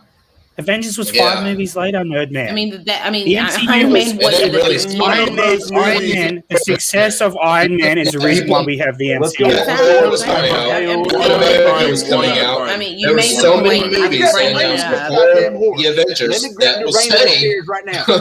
I'm gonna take control of this right now. We're gonna go in order. All right, all my Okay. children. First, we're gonna go Nerd Man. Then we're gonna go Paul. Okay. Then we're gonna go Geek Speak. We're gonna go in order. Then we're gonna let K. Dot Ashley get their Oh, goddamn get out of time. here. Get out of here, K-Dots. So All okay, right. let's go in order, and I'll give you each like a minute and a half to speak each. Let's not interrupt each other. Then Stop fucking hating, unleash Nerd. after everybody gets their thoughts out. We saw it. Okay. Nerd Iron Man. Man. So I'm agreeing with most of what you're saying. The only thing that I'm disagreeing with is the idea that it was the MCU that popularized like this, comic book movies. The popularization of comic book movies came, as I said, not with Batman Begins as itself, like the whole thing, but with that Joker reveal at the end of Batman Begins. People were done with the Batman franchise after Batman and Robin, so they didn't go and check Batman Begins. But after it was released on video and whatever, people got excited, so excited that it jumped from about 300 and something I'm million confused. Can to you tell a me what you're billion saying to that $1 billion. started? And then secondly, no. We're all gonna get our time. secondly, in terms of Where are you the getting this number box from? office, secondly, in terms of the box office of Batman, if it was released in 3D and in 3D, the way that the Avengers was, it would have actually beaten the Avengers. That's What? actually true. What? It was not released in 3D. Oh, Nolan 3D is fad. 3D is a fad, and Nolan knew Nolan it. refused. Nolan, Yeah, you know I why? know, Because I'm not- 3D's dead. Yeah, he had Wait, we're all gonna get our artistic- time. Nobody interrupt. He had or I'm artistic gonna put you in timeout. integrity. That is true. He had artistic What the integrity. fuck? He didn't. Let's let him finish. Nerdman, you got about another 30 seconds to finish. your He point. had artistic integrity. I agree with what Nolan did, but by not releasing it in 3D, it made less money because obviously 3D tickets are more expensive, right? That's not even that's not a kind of thing that I'm just making up here. And if it was released in 3D, But anyway, that's my point with that. I'm not, because people are like going like I'm crazy here. If it was released in 3D, it would have made more money. I mean, that just makes sense. Because 3D sells money. 3D tickets are more expensive. Okay, here we go. That's an irrelevant point. Batman Begins came out. It made less money than Iron Man, which started the MCU franchise, and Batman Begins started the Batman franchise, as you did. But the point's irrelevant that you're making anyway, because what made comic book movies popular again was Spider-Man with Tobey Maguire and the X-Men 1. Yes, they started the serious note of comic book films, particularly Spider-Man in general, and then the next X2 that came out after Spider-Man 2. Okay. I believe it came out after Spider-Man 2. So they made it popularized. That gave DC the cojones to reboot the Batman franchise, and they got Nolan, and they tapped Nolan to do it. But it doesn't matter because the MCU starter, the thing that made the MCU popular in the first place, the B-list character, as JG rightly points out, who wasn't even an A-list character. They didn't start with Captain America. They started with Iron Man, with a washed-up actor who was coming fresh off drug rehabilitation. It was a huge risk for Marvel, and they tapped Robert Downey Jr. had to audition for that too. He didn't just get made Iron Man; he had to audition for it. Like that's how much they didn't trust him. They didn't trust him, and then he started the franchise. He started it. It was popular because of that. The MCU is popular because of Iron Man and because of Robert Downey Jr. He started it, and that's why it stays to this day. There was only 3 movies outlaid for Batman, and they were in the middle of their trilogy. Hang on, they were in the middle of their trilogy. You don't get to speak, no, man. It's my time. You spoke during mine. No, that was Geek Speak. That was Geek Speak, not me. I was doing this the whole time on mute, going, what is he saying? 3D made it more profitable. The Avengers was profitable over the Dark Knight because the Avengers was 5 movies in to the MCU, or 5 movies or whatever. It literally had a proper team up, and people lost it. It was an event like the world not seen before, except for Star Wars. This is the truth behind the MCU. This is why the franchise is popular. This is why the franchise is popular, and because this is and this is why it is popular to this day, because they did these individual films, and then they had the team up happen. They were the first franchise to do it. They're the most successful franchise to do it because of that, because they took the time to take risks on these BT characters like Thor and other characters that weren't popularized at the time on the silver screen. No one knew. No normies knew who these characters were. Literally, geeks who were beaten up in school for knowing who these characters were, right? and like now they're popular. It's cool to literally, dude. The MCU made geek characters and like comic books cool. They made them popular in over the world, right? Where jocks even read comic books now. Like this is what the MCU did. They changed the world with their movies. This is why everyone wants to be them. This is why DC tried to be them, and they rushed their goddamn awful movies and done 5 billion plots in BVS to try and be the MCU. This is literally what every film studio is doing. My point is factually true, and it also is a fact that $585 million for Iron Man, the first movie in this franchise, for a B-list character is huge. Huge. 550 million. Okay. No, 585 million. 585 million to be exact. USD. So we can all admit that if Iron Man and 3D tickets had nothing to do with the success of the Avengers. It was a goddamn event that made that thing a success. I will admit that I saw it in 3D. I didn't say it was due to the success of that was the Write it down. It costs more, so it's going to make more money. Oh my god! You were saying the Dark Knight could compete with the Avengers, and that's just that's folly. That's folly. I love the Dark Knight. I love Nolan's trilogy. I love Nolan, but it's folly to say that Dark Knight could only compete because. Okay, so what you're saying is Avengers. Hang on. What you're saying is Avengers. You haven't listened to what I was saying. So hang on. I did listen to what you said. This is what you said. Say Avengers was only successful. That Avengers was successful. More successful. Yes, it was more successful because of 3D viewing. Because it had 3D viewing. Yes. That's just folly. That is just not true. Okay, no. It would have made everybody. no. It's Everybody, if you want, There's no about your way points. the Dark We're Knight gonna- we're could have gonna- kept we're gonna up with unleash- the Avengers. Hey, I gotta let K. Dot and Ashley and Geek Speak get in on this, and then we can unleash like fucking animals. Geek Speak, you go. It's literally just like Paul is saying. It's folly to think that the Dark Knight could have kept up against the Avengers had they had come out at the same time. Let's pretend we didn't see the Avengers. Let's pretend we didn't see the Dark Knight. We didn't know that Heath Ledger was going to give the phenomenal performance that he did, and we didn't know at the end of Batman Begins that he was even going to be casted as a Joker. So we can't sit here and say, with the knowledge we do now, after already seeing these movies, that they could have competed against each other and that one would have won over the other. I highly doubt that Batman, the Dark Knight, would have beaten the Avengers. Think about how many times we've seen the Batman, how many times we've seen the Joker, and then we got the Avengers, the first Marvel comic book team up. We didn't get that with Spider-Man or the fucking X-Men movies or the Fantastic Four. We just had these solo teams. So we got different characters from different parts of the world coming together, and this was the MCU, which was established in the first Iron Man movie. He kicked it off. So it's crazy to think that it could keep up with the Avengers, and if that's your opinion, that's fine. But I'm just going to say again, we didn't know Heath Ledger was going to be cast at the end of Batman Begins when he had that Joker. We didn't know it was going to be him. And then even if we did, we wouldn't have known he was going to give the performance he did. A lot of people didn't even think he was going to do great in that role, and then look what happened.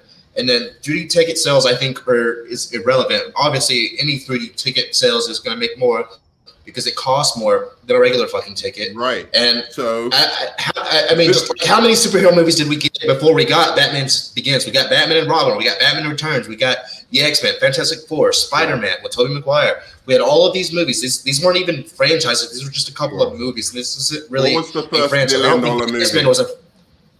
What was the I don't first know. $1 billion? X-Men was a franchise. The Dark Knight. I don't keep track of The stuff Dark- like that. I don't The care Dark about that. Knight was the first $1 billion comic book movie. There you go. What does that have In to the do middle with of the the Oh, Avengers? no. in the middle Okay, of the so trilogy. Keep that in your back How pocket. Geek long Speak, did it finish take to up. build that up? DC. So I'm done. I just like how's that relevant though? How is that relevant? We were just talking about the comic book movie that started the normies and everybody coming to see comic book movies. Wait. What It is did our not. point It right did now? not. What are we talking about? What I are we don't arguing think about? that Batman started it because everybody likes Batman, whether you're a jock or a nerd. I think everybody respects and likes Batman, so you can put Batman in a movie regardless of the time period, and somebody's going to go watch it because it's fucking Batman.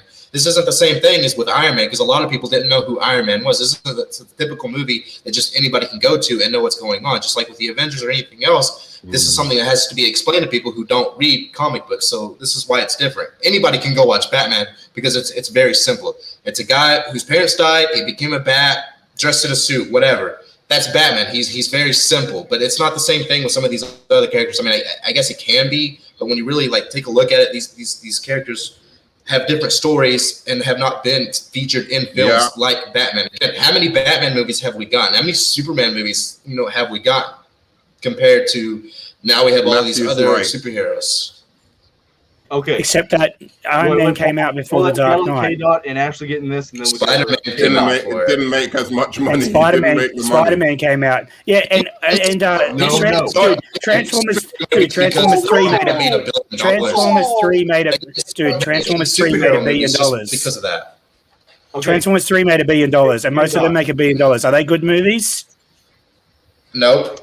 We'll get to this. What's Box that got to office do is with not an good indication. movies? I didn't say You anything just about literally good said movies. that box office indication indicates popularity. indicates quality film Of its popularity. Exactly. Yeah, popularity doesn't mean squat. Okay, so K-Dot, you go. What are we arguing about then? Anyway, go on, K-Dot. I'll say this because I don't want to jump into this topic. That's their little thing. I'll say this. I'm trying to go back to the Indiana Jones thing. Harrison Ford, hang it up. You are old as dirt, old as shit. You can't run. Your back is bad. Do not do an Indiana Jones movie ever again because you're going to be out of shape and you can't do shit. I watched this man as Han Solo in Episode 7, and he got stabbed by his son. He can't even move. He can barely move. He jogs. He sucks. He can't do it no more. He lost it. Harrison Ford, you are done. You're old. Dude, how many reboots is he gonna do? Blade Runner, Star Wars, and now Indiana Jones. Like, He was okay in Blade Runner. Blade Runner doing was that. good in. Because I remember he was complaining about coming back on Star Wars because he was like, man, I don't even care about you. I'm tired of this stuff. Like, He tried in Blade Runner. Yeah. He was trying in Blade Runner because he actually cared about the franchise. You could tell he was caring. He cared about his acting in that film. I totally. I think completely for forgot we were Harrison talking about Ford, this. I think for Harrison Ford, like, because Indiana Jones is action based and stuff, requires physical stuff to do. In my opinion, he can do other films like, where he's just standing around talking and stuff. Yes, This Indiana Jones film does not work for him at all, not anymore. What JG said when Nick Fury came in and he was like, I want to talk to you about the Avengers Initiative. Yeah. In the cinema, people were screaming. We'll I was one of those people. I was going to bring that up. Wait. Let's let Wait, Kate all right. Since you've brought it up again, And Iron Man came out before the Dark Knight. Iron Man came out before the Dark Knight. Since you brought it up again, I thought people are so excited by that reveal. I'm trying to change, and you were nerd. If people were so excited about that reveal, can't do this. people were so excited about that reveal, Nerd man. why did Captain Hang on, America the and Dark Thor? Knight. Why Wait, did that- I'm Captain sorry. America and Thor not make more money than Iron Man? If they Wait, were so what? excited Paul, do not about answer the that question, Paul. MCU, Don't answer they that were question, so- Paul. You do not keep this going. We I gotta give Kate and Ashley their time. We can't interrupt them. You guys are boiling. Look, Fucking I promise answer you, it. I promise. Like, look, I'm just. I'm your father on Christmas. I promise you, kiddies, that once they get their time, you guys can unleash on each other. K-Dot, you got about 45 more seconds. Then we let Ashley give her time. But Indiana Jones 5, I'll be honest with you. I said this about a lot of films before, so I do not feel bad about saying this. I really hope Indiana Jones 5 fails in the box office. So these companies will realize, let's stop this.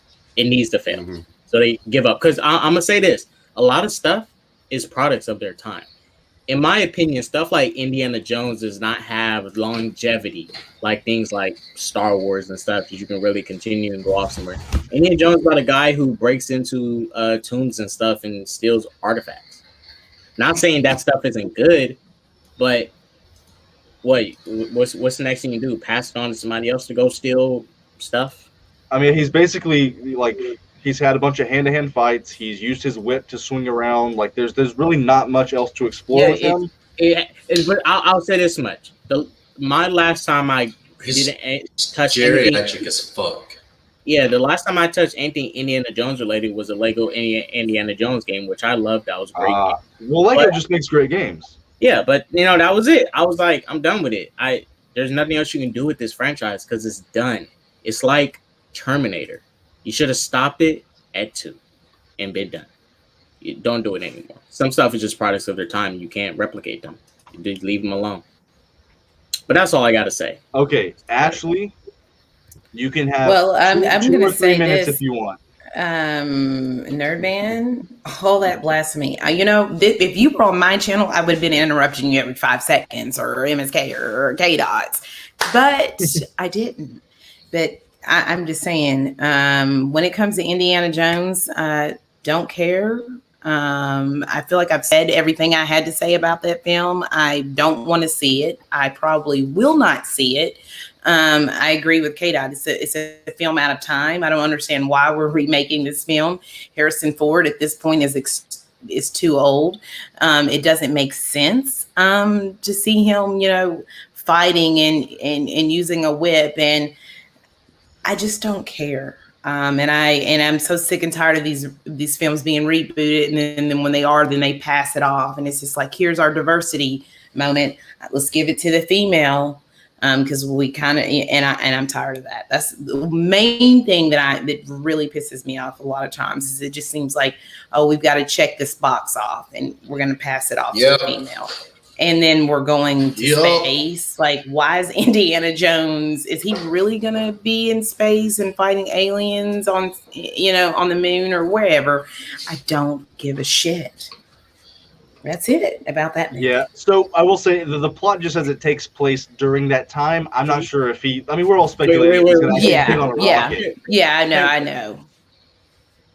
What's up, Ashley, K-Dot? are you done? Because I wanted to chime in off of Ashley's point real quick. Yeah, man. All right, so he this is the guy who steals from tombs and stuff, right? Mhm. All right, hear me out. I know where you're going with this. Indiana's going to the moon. Yeah. There's a tomb within the moon, and it has moon rocks. It's going to take it back to Earth, Nice. sell, and get money. Boom, $1 billion movie. $1 billion movie, guys. $1 billion movie right there. Sounds like I a don't know. It's franchise. going to be $1 billion movie. I Let's don't get even a think it's spin-off going to with be a the good woman with the movie. whip. Give that woman a whip and let's get a spin-off series based on her. So guys, Let's make a so franchise. let me chime in on what you guys were talking about earlier. Me personally, I agree with JG. The moment that Nick Fury came on screen and said, "I want to talk to you about the Avenger Initiative," that is when movies changed forever, I think. Now, I was trying to just stir the pot when I was like throwing in Star Wars, Star Trek, but modern day, I must admit the Dark Knight was the first. I think Matthew Smith was right. It was the first movie no. He was the first movie to legitimize comic book movies. No, I care because it made $1 billion. The first one ever. Like that was, we forget that was a huge thing. It was the first one to win an Oscar. That was a huge thing. So I see an argument for both, but I think that was the first one. No. Can I just say? Wait, you will. Let me finish. If Heath Ledger had died, and they would have been making comic book movies before The Dark Knight. They wouldn't have been making comic book movies. Let me They had finish. been legitimized. I think. No, I know what you're about to say. If he wouldn't have died, he wouldn't have got the Oscar. He wouldn't have. Was anybody? I agree. But was anybody nominated before him? Wasn't he the first one nominated? He wouldn't have got the Oscar. He wouldn't have been nominated if he hadn't died. He was I nominated. don't know if that's true or not.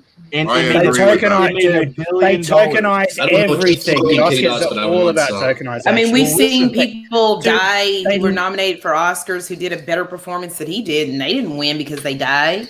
They literally turned based Chadwick's off the head votes into a and gold token for the Okay, well, Oscars and I gave agree. it out to But people. listen. Like they tokenized it was everything. such a Didn't big- win. Wait, No, guys. but it was Wait, such a big film that he basically it was big news when he died. So it Okay, was wait. massive Let me when he finish died my in point. comparison Let me with finish like my point, and then other I'll let the actors. wolves out. Go. I think Compares that to Chadwick the Dark Boseman? Knight- What are you saying? The Dark Knight legitimized comic book movies and made people actually say, "Holy shit!" Like I know Spider-Man and X-Men, but I think the Dark Knight was the first time where literal normies, like the 40-year-old dad who works at Home Depot who would never watch these movies, was like, he's quoting Heath Ledger at work. Like it was the first time that it legitimized it for everybody. Now, when Nick Fury walked into the room to talk to Iron Man, that's when you guys are completely right. That fucking just started the whole franchise thing. Yeah. So I agree with both of you about the Dark Knight and the Avengers, but I agree that the Avengers, it started a precedent that hasn't stopped of the franchises, Sure. the Force Sure. movies. Now, you guys are unleashed. Do you guys want to keep talking about this? You just go ahead. I do want to talk about it. Actually, again, you said about Chadwick Boseman, like that's after. I was talking about before Heath Ledger, right? So there had never been an actor I'm in comparing the two such a big situations. movie. You might, that's all I'm saying. You might be talking about before, but I'm talking about now, currently, and how this man died. It was just as big. It was everywhere, and he did not win an Oscar. That was my point. Sure, Okay. sure. But he was. I think it was. He should have won that Oscar, by the way. Chadwick Boseman, but he was nominated as well. But and it was for an actual Oscar-worthy film. Whereas Exactly. we're talking about The Dark Knight, which isn't something. Even though I believe he should have been nominated, I don't believe he would have been had he not died, because they don't usually nominate those kind of performances in that kind of movie. I don't know. Like it just, I really agree with Paul on that. Like I don't know if I necessarily agree with that point, because we don't know what would have happened if he would have been alive. Sure. I feel like his performance was captivating, and I feel that it was a great performance. So I could see why he was nominated. I agree. I can see why he was. I just don't know that they would have. I mean, just think about who else was nominated in 2009 against him. I have to look it up because I can't remember. Let me search. Nobody. Let me look it up. Nobody. There were good ones. There were good ones. Was it the Oscars for 2009? Right? 2009. I can't remember. There wasn't anybody that year that I Let's think see. could have Let's beaten see. it. And I think I Dead or think- Alive, the Oscar I was think there deserved. were. I think there were a couple who were quite good. But going back to the I'm point curious. I want to know who earlier, those people are. Going Let's back- see. Okay, guys. Before we move It on. was, let me read it out loud. It was Josh Brolin for Milk, Michael Which was Shannon very- for very good. Revolutionary Road, which was very good. Philip Seymour Hoffman in Doubt, and Good. That was Robert Downey good. Jr. Robert Downey Jr. is Sergeant Lincoln Osiris in Tropic Thunder. In Trop My Movie. I think that Heath Ledger was the best performance out of all He those was. by far. Are you serious? I Philip think Seymour he Hoffman was better, may but- be Maybe the Hoffman. Or closest. anything. He Hot deserved take, the fucking RDJ was Oscar. better. RDJ. Tropic Thunder is my Cyrus. favorite movie, like one of my favorite movies of all time. But no, Heath I mean, Ledger. that's an amazing performance. I mean, but it's no Heath Ledger Joker. Yeah, it's not HeathLedger. I mean, all right. Well, there was Doubt. Doubt was good. With I mean, Philip Philip Seymour Hoffman was really He's close to Seymour Doubt. Hoffman. Yeah. I He feel like wins, and Heath then Ledger, in my at the end of it, opinion, and they gave a better performance as the fucking Joker. award. Hey, In my Spectre opinion, Entertainment, I I sent you think the they link were if you want close. to join, bro. They were close. I agree with you, Nerman, but I feel like that Heath Ledger, On Twitter, his performance slightly edges him out. But yeah, You're right. anything that You're Philip right. Seymour Hoffman does, I loved. Yeah, he's Yeah. amazing. But Yes. I think Heath would have won, man. But just a final thing on this point. I agree with all of you guys that the Avengers and that that scene in The Incredible Hulk set up the tone of things for the future and set up this franchise for being successful. I just don't think it was pushed over the edge until Avengers. And that's when Marvel started just making bank all the time. If you look at the movies after Iron Man, none of them, apart from Iron Man 2, made more money than Iron Man. So if people were that excited about the MCU just off Iron Man, you would have thought that Thor and Captain America would have made as much money. There's very perfectly Surely. explanation for this, man. There's great explanation for this. Okay. Iron Man had Robert Downey Jr. Captain America, the first Avenger, had Chris Evans, who was not a known actor at the time, didn't have a lot of stuff under his belt. Thor, same thing. Krista Hemsworth just came off 2009 Star Trek, right? He wasn't anything before that of big time. And you also had Incredible Hulk, right, with Edward Norton. Now I'm looking at the box office of this. Incredible Hulk made the least, but you know what made the most after Iron Man, the first one? Iron Man Thor. 2. Thor was Thor. If we're Made talking more than about Iron original Man 2. movies. We're talking about original movies here. We're talking about okay. first starters of Iron Man. characters. Oh my goodness. Okay, how much And- did Thor make? How much did Thor make? 449 million. Iron Man made more. I'm saying after Iron Man, Thor made the most of the original movies. Yeah, For but these- that's Welcome what to the I screen, just said. everybody. But none of them Give made a round of more than Iron applause Man. for Lantern Alex. What's up, man? What's up, man? All right, continue, everybody. And then, Lantern, you jump in and roast these guys whenever you want. Lantern. In terms of the legitimization of comic book movies, right? It started What with made- Spider-Man. What Oh my what God. made comic book movies the big? One at a time. Oh wait, actually, let me ask you something Tell me. first. How old are you? How old are you? That's rather rude. Or how old were you? How old were you in like 2008? Who? Me? Yeah. I'm 27. Dark Knight made comic book movies for grown-ups. Avengers made comic book movies for everybody. You know what I'm saying? Yes. Okay. But we're not going to say that The Dark Knight is what legitimized comic book movies because No, comic book movies have Spider-Man been coming out for a Spider-Man long and time. X-Men. But comic book Tell movies. me that people in the Spider-Man movie theaters were only nerds and comic book lovers because that is false. For you to say that The Dark Knight is what legitimized it, that's just your opinion, and you're acting like it's very factual, All right. and it's not. That is your opinion. I'll say it like this: the first movie I ever heard, But you can bring in my facts workplace. No. What I'm are we just talking saying about when we the say first- legitimacy? the first- though? The Are we first talking about movie Oscar wins? Or are we no, talking no, about... no. Take I it mean that serious, like, people everyone took it was seriously. talking about it. Everyone was talking about Every it. single fan and non-fan in the movie theaters in The Dark Enjoyed Knight it. and every movie after that, and they're saying that they Making- know for a making fact a that there were billion- people in there making $1 who billion weren't comic book fans before. Geek Speak, No, I I will thought say, they making were- $1 billion. No. Guess Guys, what? Guess making what? $1 billion- Guess what? Making $1 billion The and winning an ori- Oscar legitimizes. No, Spider-Man. Okay, Spider-Man made $825 million worldwide. Spider-Man. That was the Yeah. first legitimate comic book movie besides X-Men, which Well, was the first team-up Go back to movie. Batman 89. you have to cross Yeah, people rave 89 so much. They're like 89 made it legitimate. 89 did it, and it's. I don't think so Batman because 89 made $1 after billion. yeah, but after 89, what happened? They did Batman Returns, fair enough, and then after that, it was crap. There was no mean, comic book movies were taken depending on seriously Those after movies that. made money. Batman Forever, and Batman Robin made money. In that era of Spider-Man and the X-Men and all those movies, is there any movie in that era that made $1 billion? Did any movie ever make $1 billion until now? We also have to look for at inflation. the fucking exactly. Dude, for inflation, what is that? It would have made like $1.5 billion. Oh well, then Spider-Man. But then the First trilogy, Spider-Man movie, each of back those then, movies made $1 billion adjusted for inflation easily because they all made $800 million. Yeah. They were in similar time frame to the Dark Knight. That's But what I your was gonna opinion. You No, don't they know. weren't. They were before it. That's Talking about subjective. similar time. They were similar time period. I'm saying. Everybody looked at Dude. it. They were. That may Spider-Man be how came out you in looked at these movies 2002. before, but that's not What are how you everybody talking else about? looked at these movies. Wait, guys, only two would have And Wait, been. Dark when did Knight Iron Man came come out in out? 2008.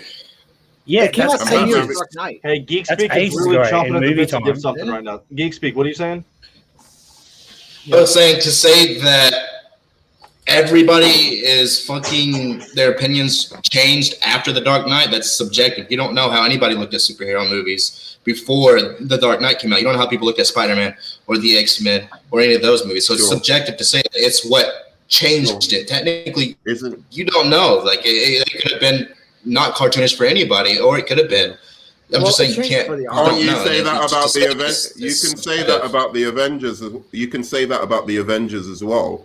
All I'm saying is the first course. time I ever, the first time, yeah, it's all subjective, but like the first time I ever heard about people talking, like people are just in work, in like just in my normal walk of life, talking about a comic book movie, it was The Dark Knight.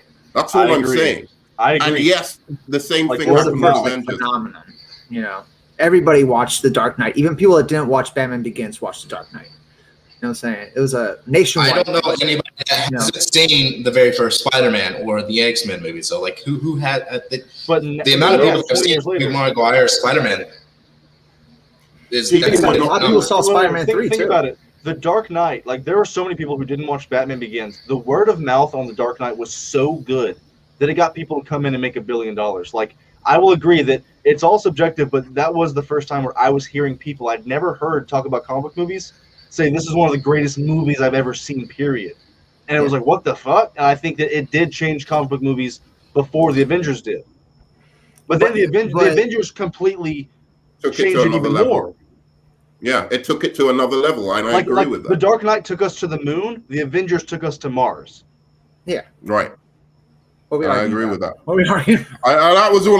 That was it. I don't know why I took such umbrage to it because I wasn't. I don't care, but like I don't know why Paul is so. For some triggered reason, right it now. bothered me. Star Trek sucks. Whatever. Objectively false.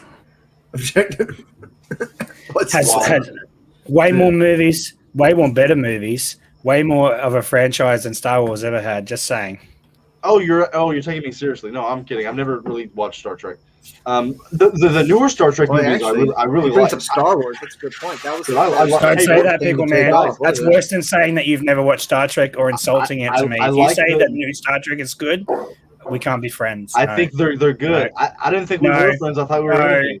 Yeah, Kate. No, they are trash. One day I will let you explain to me why. But right now we are Oh. going to pivot to Star Wars Lantern. I don't know how long you can stick around. But I don't know if you just came in for that argument or what. Did you have any other thoughts on that? No, I think Dark Knight's better than Avengers. The end. Guys, so right now, let me tell you, Dark Knight and Avengers. Okay, dude, I have my K-Dot. Everybody who don't know, I have my top 50 movies list written down. Number 1 is the Avengers. Number 2 is the Dark Knight. They're my 2 favorite films of all time.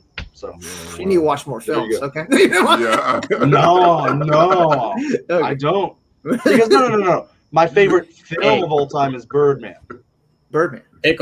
Mine's Memento. or The Unexpected Virtue of Ignorance, and then 12 Angry Men, Grand Budapest Hotel. Those are my favorite films. But Yes. if the film I'm going to watch before I die, it's the Avengers and Dark Knight, man. What were you saying, Ashley? I said Memento is my favorite movie, but my favorite comic book movie is The Dark Knight, and then I've never seen Memento. The Avengers. Such a good movie. K-Dot, what's yours? K-Dot, what's You guys yours? ready? What's everybody's favorite movie? Are you guys ready? Catwoman. I won't judge you. How'd you know, Ashley? Because you're my brother. What is it? Now I'm joking. Catwoman sucks, you guys. I was just joking. I was just trying to troll you guys. I was about to say Catwoman. Oh, I knew really? you were Okay. gonna say Catwoman. K-Dot, what is your Catwoman. favorite movie? What is everybody's favorite movie? There you go. My favorite comic book movie, or just movie in Just general? Movie, period. And comic book movie. Oh, Brokeback Mountain. the Mummy with Brendan Fraser. The Mummy with Brendan Fraser Really? is my favorite. Wow. I'll probably say this. I've probably seen that movie 1,000 or 2,000 times already. Like I've replayed that movie so much. All right. Wait, Paul, your favorite movie is Snatch? I played. Yep. I I replayed hate it that so much. movie. We gotta talk someday, Paul. I need you in therapy. I love that movie. This is my favorite movie. It's a good Favorite Snatch. movie. Yep. movie. I love that Oh, movie. that's I a think good Snatch is a movie. good movie. That's a great movie. That's a great I movie. love that movie. I love the Movie, humor I in think that it's fun. movie. Maybe that Every can be time I one of the watch it, I top laugh. I love it. Yeah, Geek Speak and Nerdman, real quick while I'm pulling this picture up. What are your favorite movies? I was You waiting don't for have to Geek Speak. disclose it. I was waiting for Geek Speak. Mine is 12 Angry Men, like you, dude. It's just such That's a a good fucking movie. fantastic movie. Dude, I And watched that. Dude, I showed that to my girlfriend 2 nights ago, and it was better the second time I watched it. God damn, masterpiece. it's a Continue. fucking masterpiece. It's a great movie. Masterpiece movie. of a film. Can I say, Yeah. I think 12 Angry Men, I My decided favorite to, movie is it's a time. God damn you! I was adding one more thing. 12 Angry Men, I think, hands down, has the greatest script in any movie I've ever seen. Geek Speak, continue. Absolutely. I was gonna say it's a tie between the first Avengers, The Dark Knight, or War for the Planet of the Apes. Wow. Nice. See, we are comic book fucking lovers, man. Like I have to say, my favorite comic book movie though is probably V for Vendetta altogether. I think, like in terms of the writing and the execution. Matthew Lawrence is stirring the pot again. Thor, the Incredible Hulk, and Captain America all made less than 500 mil. If Iron Man created so much excitement, why did The Dark Knight and Rises both I already make over explained billions? this. I already explained this. I agree. I think if they would have came out later, they would have all made $1 billion if everybody knew. Yeah, it's because all those actors they picked as the main characters, they weren't well known yet. I mean, you have to So think Chris Evans being he was a nobody then. And also, the Fantastic I Four, made this point already, Matthew. They weren't well. that's why And so a lot of people Matt were Lawrence is between the trolls. not really on board with him even being Captain America. Yeah. A close second You're like, favorite oh. movie is Reservoir Dogs. Just saying. All right, look. Reservoir Just to put Reservoir Dogs is amazing. That's one of my favorites as That's well. a good. Just to put a nail in the coffin in this though, those same actors who were just new and just made under 500 million for their first movies when they got together in the Avengers, they made $1 billion. So there must have been something different about the Avengers Because at that that leaped point, it up over No, because over it $1 led billion all up- more. No, because And the here Avengers started we with Iron go. Man. It's because the Avengers started with Iron Man with the Avengers Initiative. Everyone was waiting but- for this movie. That's why I said it was a worldwide Who gives a shit about event. Scorsese? Why does Scorsese's opinion matter in any of this? Scorsese was talking shit about comic book movies. Just because he praised this one movie doesn't mean anything. These are all subjective opinions. Oh, The irony of Scorsese like criticizing other films when all he does is gangster mob movies is hilarious. Yeah, don't get me started on Scorsese. I can rip on Scorsese. What's Scorsese's new film? I'm gonna make an Irish mob movie that lasts forever. Martin Scorsese I'm gonna make a fucking praise them. I'm Who gonna gives a make shit a about fight. Martin Scorsese? You know what I'm gonna do next? I'm gonna make a 5-hour-long Irish mob movie because that's all I do. I just make mob movies. Martin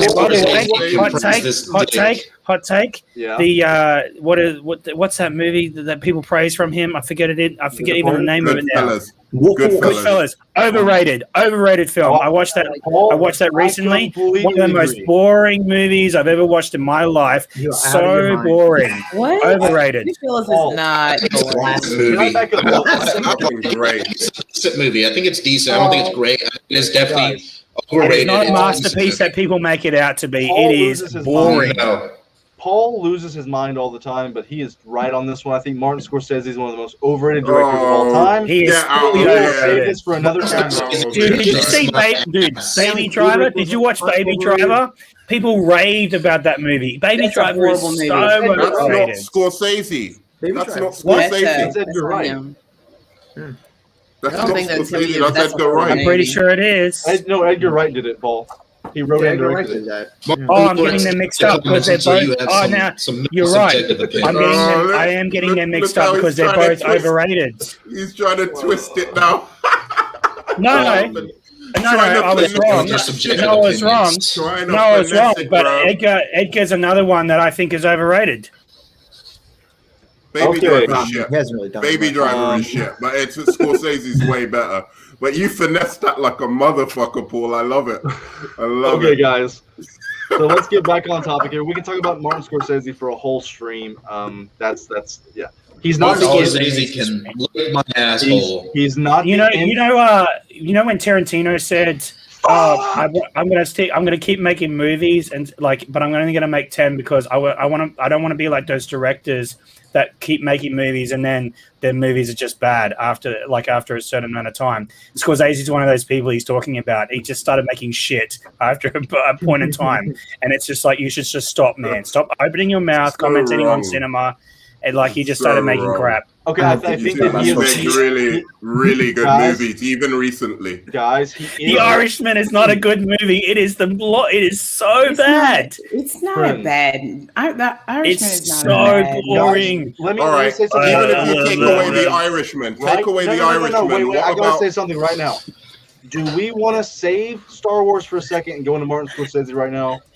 No, let's go Star Wars. Dave Filoni's behind Let's go it. Star Wars. We got to pick one. Let's go The Star Wolf Wars. of Wall Street. The Wolf of Wall Street. That's only good, dude. That's only we gotta go to good Star Wars because that's only good because The of Leonardo Departed. DiCaprio. The Departed. Another they're one that's good only. because- The Departed is a Yeah. remake of a Korean That's film. only It's not good even 'cause of original. Leo. Departed. It's All not. right. Anyway, let's go into Star Again, that's Wars. only good because of Leo and Matt. Yes. It's also one of my favorite Maybe movies. we should It's a great stick on movie. Scorsese. This one is of a my heated He favorite debate. movies. literally remade a Korean film and then got an Oscar for it. No, he's not original. He's got nothing. Okay. I mean, Okay. yeah, like Mean Streets, Goodfellas, Okay, The Irishman, The Departed, they all kind of go Departed together. is a great movie. Martin Scorsese. Yeah, they're all gang movies. Martin Scorsese is not the end-all be-all of about movies. What he says doesn't go, but I will admit he's one of the best directors of all time. I think he's overrated. Yeah. I don't give a fuck what he thinks about comic movies, just like I don't care about the guy that works at the gas station and thinks about comic movies. Fuck it, whatever.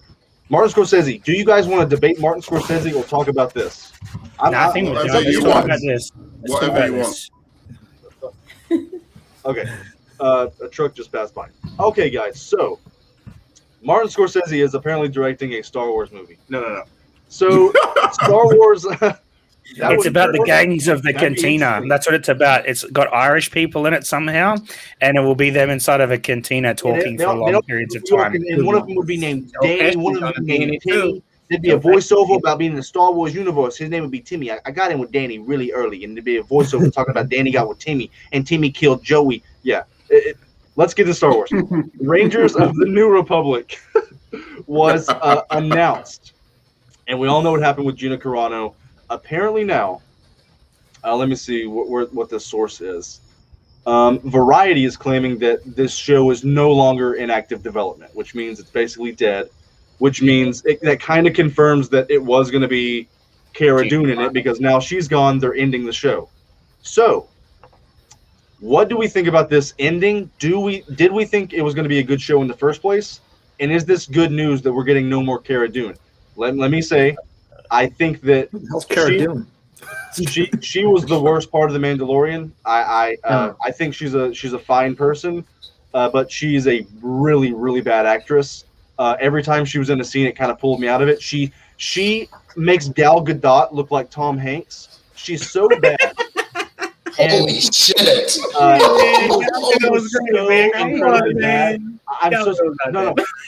I agree with her in real life about a lot of stuff. Pickle, that's one of the greatest things you've ever said. I thank you, but she was so bad she took me out of it. So I'm actually glad taking the real stuff out of it. I'm sure Paul will go back there. I'm talking about the show.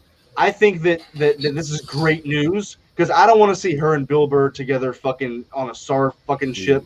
Her with her wooden acting like she just kind of talked like this. She's like Gal Gadot with no accent. She's a cardboard box. She's not even a cardboard cutout of a character. She's a literal cardboard box as an actress. She has the physicality, but she's terrible as Cara Dune. I'm glad that they're shitting on this and putting this away because I wouldn't have tuned in and I don't really care that it got canceled. You think Dave Filoni's behind this? Thank you for saying that. Thank you for saying the Gal Gadot thing because I had to throw in everyone who always complains about Gal Gadot, and then you ask them who should be cast as Wonder Woman then, and then they go, "Oh, Gina Carano." And it's like, well, okay, so swap shit for shit then. Are you? Is what you're saying? Anyway, nerd man, I wouldn't want Gina for. I remember people was asking for Gina as Wonder Woman. Look, I'll say this real quick. I'll say this real quick. No. Yeah, the floor is open. The floor is open. Gina as a person, I have no issue with her. Her as Cara Dune, I didn't care for her. This is literally her character. You can take her out the show, and the show will still progress the same way as it is. You don't need Cara Dune at all. Now, should she have been fired? No, not at all. I don't believe that she should have been fired. Yeah, she may have said some rude stuff about Jewish people and the person who is over having to be Jewish. But I do not believe she should have been fired for what she did. But it's whatever. I am not mad that the show was gone because I was really only interested in probably 3 shows, and it was related to Jedis and Sith and stuff. The main one I'm interested in is that Acolyte show, which is supposed to be about the Sith. So this show is not really wasn't my cup of tea anyways. A Cara Dune centric story, no. Because I never liked the fact that the Mandalorian, the first couple episodes, she was showing up Mando in combat and stuff. I was like, ugh, no. Yep. Mando's supposed to be a bounty hunter and showed up by Cara Dune, some pilot from Alderaan. I'm like, what the hell? You're a pilot. Who are you? You're nobody. Oh, there's an echo. Hello. Okay, it's gone. Floor's open, guys. What do we? I mean, this is opening the floor to talk about Toronto or Star Wars in general, like future Star Wars, the show, whatever you want. Let's hit it. Anything Dave Filoni touches, I want to see. But yeah, go ahead. I was just gonna say I agree with K Dots. Actually, I don't think she was the better part of the Mandalorian. Whether she had gotten fired or not, I don't give a shit about the fucking. I don't even know what is it called. The Rangers, the Rangers of the Galaxy. I don't even know. Rangers of the New Republic. Rangers of the Those plus the Bad Batch and all these other TV shows. Like, I get that this is a galaxy full of possibilities, but I mean, it's hard to see any of these, the handful of these shows being anything that anybody is mildly interested in. I don't care about half of the stuff that they've got that they're trying to expand in the Star Wars universe, and it's mostly because I know deep down that they're only doing it because money, not because they genuinely care. They want to tell really good stories. It's because of money. So that takes me out of it whenever they're trying to put their hands in all of these other different things and make all these other different things that nobody is asking for, nobody even cares. You can't even get your sequel trilogy right, and you're trying to make dozens of TV shows. You've got lucky and got 2 seasons of this show right. This is what is saving Star Wars. So all in all, I don't give a shit that it's not coming out. As far as her opinions and stuff go, I don't agree with her being fired. I do agree with some of the stuff that she had been saying, and I think you should take politics out of work. I don't think she should have gotten fired, but that's not really what we're talking about here. It's more or less about the fact that it got canceled. And I don't give a shit that it got canceled. I don't give a shit what her opinions were. It's stupid that she got fired. It's stupid that they were going to make this show. It's stupid that she was even casted in the show. That's all I got to say. So basically, I'm gonna come in. Wait, Paul, wait. But so basically, I am a Trump fan. Yeah, I do support Trump. Yeah.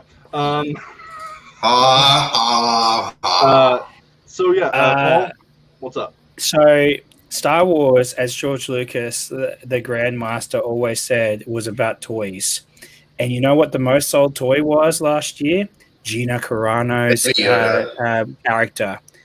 Gina Carano's character, she outsold the Yoda Man. Go look it up. Are you serious? She outsold season two. She sold more than Grogu, and she was a popular. I'm sorry, you're in the minority here. Not saying that she's bad. I know why. She's a popular character. That's just I got some anecdotal evidence. And her firing does have to do with this because she was obviously a showrunner for this. That's why they've cancelled it, right? So her firing does have something to do with this. Now, as a private company, Disney has the right to do whatever they want. I agree with that completely. But they, like other companies, have kowtowed to Twitter mobs and lies, and even what K-Dot said about the whole inside Jewish people. She never did that. You see, that's like a complete misinterpretation of what she actually did, right? Because the Holocaust Museum literally tweeted exactly what she said in that poster like a year earlier, which is hilarious. What should be hilarious to everyone, and the irony that she was crucified for tweeting the same thing that the Holocaust Museum tweeted about. Remember the past, don't repeat it. That's literally what that was saying in that post. I don't care about what she was saying on Twitter. I agree with all the stuff she was saying on Twitter, Paul. That's fine. And I'm not saying that Disney didn't have the right to fire her. I'm saying it's stupid that they did because of that. Because if she had the complete opposite opinion, as we all know, the way that politics work, if you were in the masses and you agree with everybody, she wouldn't have been fired. Kathleen Kennedy's all like, we want strong women. We want to elevate strong women. Cool, but with my opinions. That's what she means by that. That's clearly what she means. Kennedy is what's wrong with Star Wars. Yeah, like strong females with a different opinion to her. That's what she doesn't care about, clearly. And this is a problem. Like, this is just a problem with that. But with this range I was actually excited for this. I didn't mind her. I thought her acting got better as the seasons went on. I think she got better at acting, especially in that last scene with Luke and all the rest of it. I thought her acting was getting better, and I felt like she was getting coaching or whatever, and like acting like classes or whatever, because I think she was way better than in season one. But like, we won't see now because, well, we'll get to see her in other things, but like we won't get to see. But she was literally hired as like the muscle, like of like the show. That's what she was hired for. That's like with that's what we see her in. And she was she kind of like a Mr. T kind of character or something? Kind of like, I feel like that's what she was hired for, and her like, I think her character developed more in the second season than it was in the first season. I feel like we missed out on the third season with her character. I think she would have come back a lot more developed, and I think this show would have given her the ability to sort of expand that acting ability as well. Okay, so let me introduce our next. That's a shame to me. But I don't like that she was fired. I think that Twitter rules a lot of these. I think these people think Twitter is real life, these executive producers and stuff, and so they fire people based on what Twitter thinks. She was bullied for years on Twitter by bot accounts and other things, and there's evidence all over the place for that. And it's a shame that this show has been cancelled, which could have been a real sort of big hit for her, I think. And I just want to speak briefly with Geek Speak. Wait, Paul, let me cut you off real quick. The Film Elitist, what's up, man? What's up, guys? Okay, I just want to introduce Film Elitist, man. My good friend, that Film Elitist, is here. I didn't know he was going to come, but he said he had to jump in on this because he's really passionate. So. Your good friend is your brother. Okay, sorry. The illusion is broken. Sorry. Cat's out the bag now. My good friend. Sorry, I was just confused by the. You should have told. All right, gonna all get right. canceled. My best friend from real life, the film elitist, is here. You'll get your turn, film elitist. But Paul, continue what you were saying. Oh, I just wanted to, I was just wrapping up, but what Geek Speak, I do believe there's an overcompensation now. Like we saw with the announcement of all these Star Wars shows at the Disney whatever the hell their announcement show for their stockholders or whatever. We saw 11 things announced for Star Wars alone, and it's like okay, I think the idea here is they're trying to make up for the terrible state that they put the franchise in with that sequel trilogy. So they're trying to tap into all these characters that are fan favorites now, like Ahsoka, right? So that Ahsoka episode in season 2 was humongous. People love that. Bo-Katan was another one, huge, right? That episode sucked. Yes. But people raved about these things, and you need to stop, Pickle Man. You don't want to fight us on this one. No, I will fight you, dude. To be honest, Ahsoka. That was literal anime in live action. They had a Western theme, and they had a Japanese theme, and it was amazing. Outside the wall, they had the whole Western thing with the gun draw, and inside they had the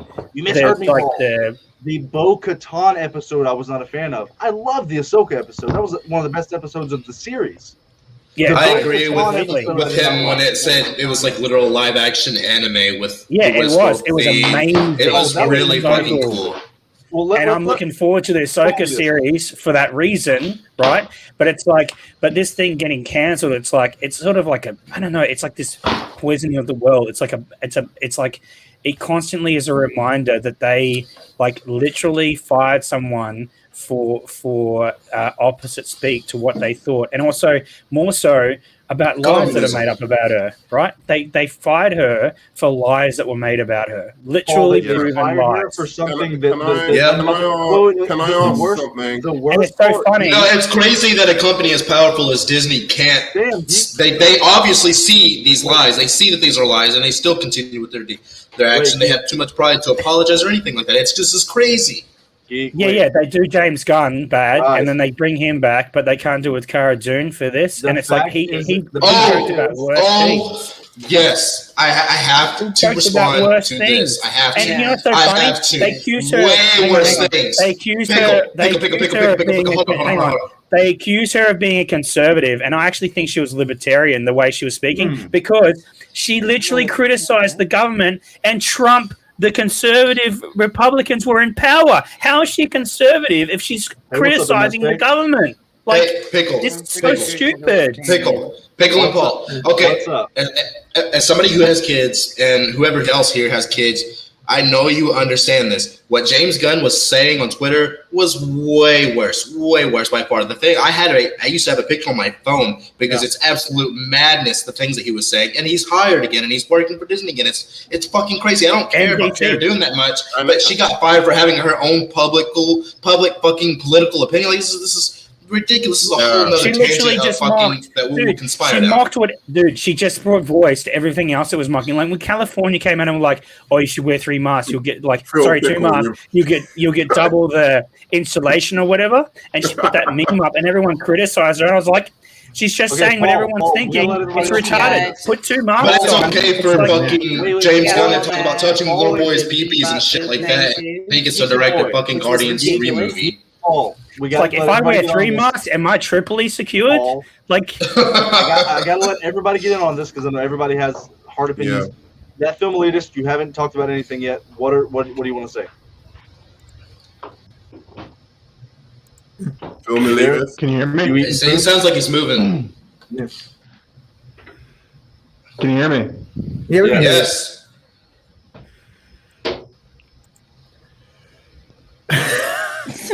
Lantern. All right, go on. Lantern hasn't got to speak a lot either. All right. Talking about Gina. She's an actor. She should have kept her mouth shut. All right. You work for a job. All right. No. You do what the company tells you to do. Let him finish. Okay. They tell you to shut up. You shut up. Okay.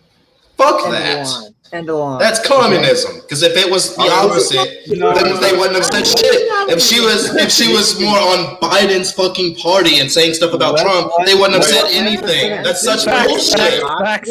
If she was saying the stuff she was saying, but she was saying it about Biden, nobody would have said anything. So fuck that. Fuck that. Facts. Wait. Let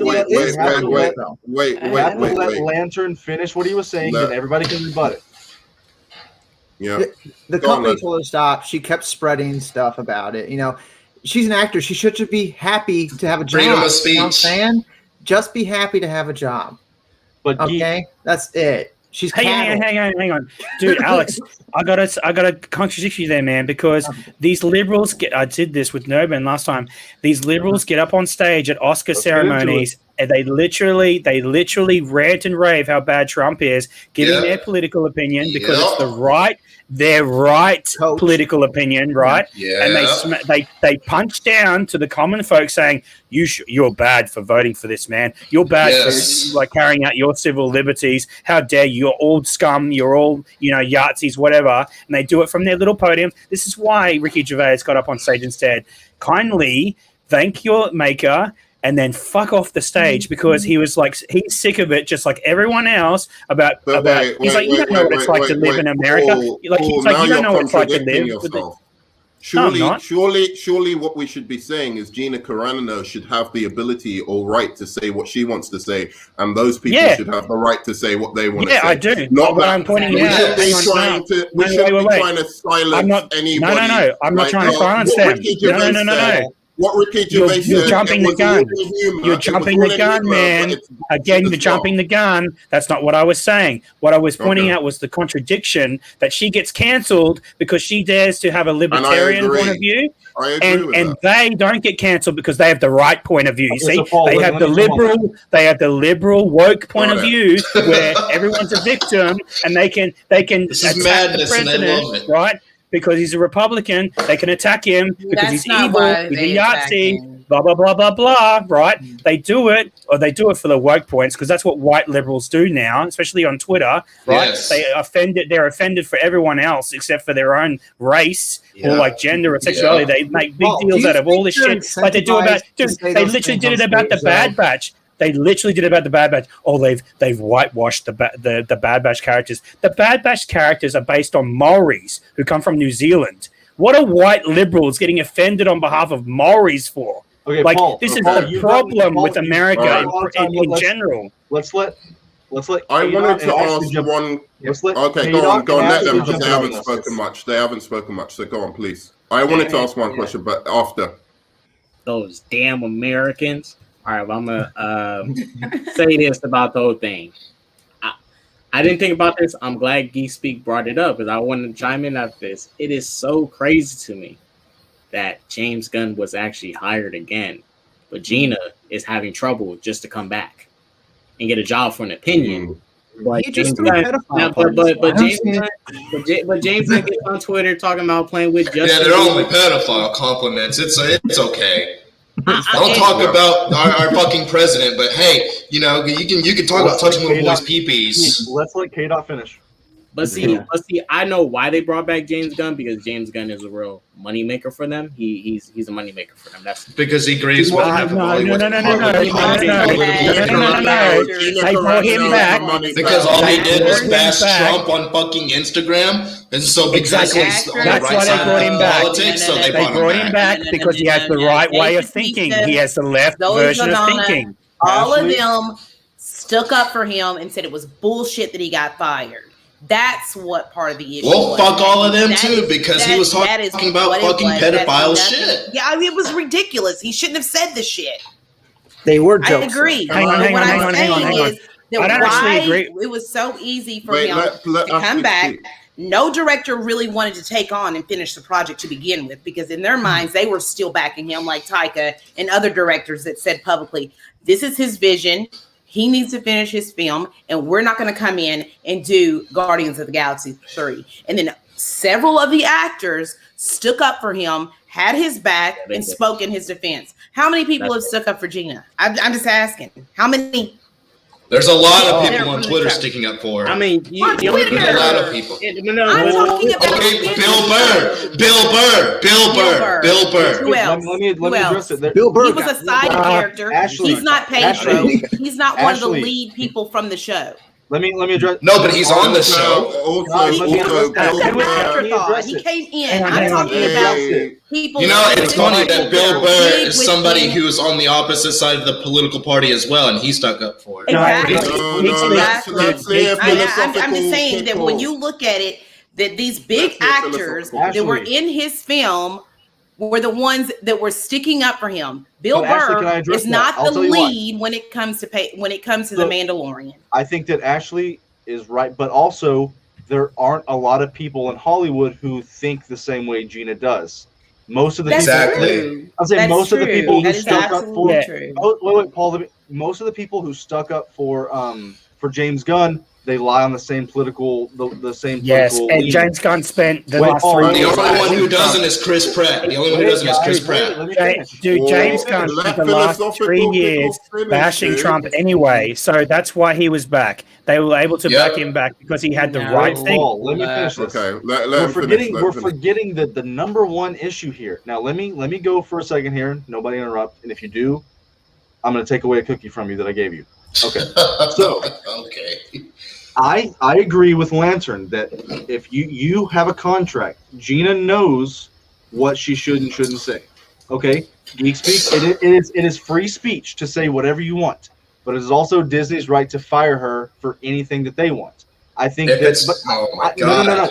I think it was completely I want to wrong. speak next. I think it was completely wrong what they did to her. I've never spoken about this publicly.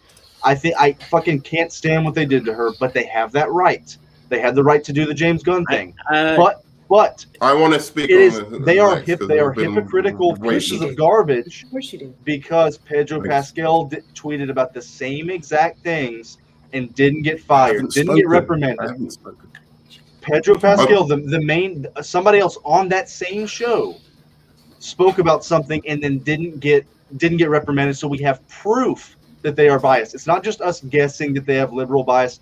We have they're proof that clearly if you do not agree with them, they will silence you. Now, I do think that they had the right to do it, but her career is completely ruined. No, And No. That's not but ruined. She's getting jobs. no. her What are you talking about? career is ruined because they What jobs?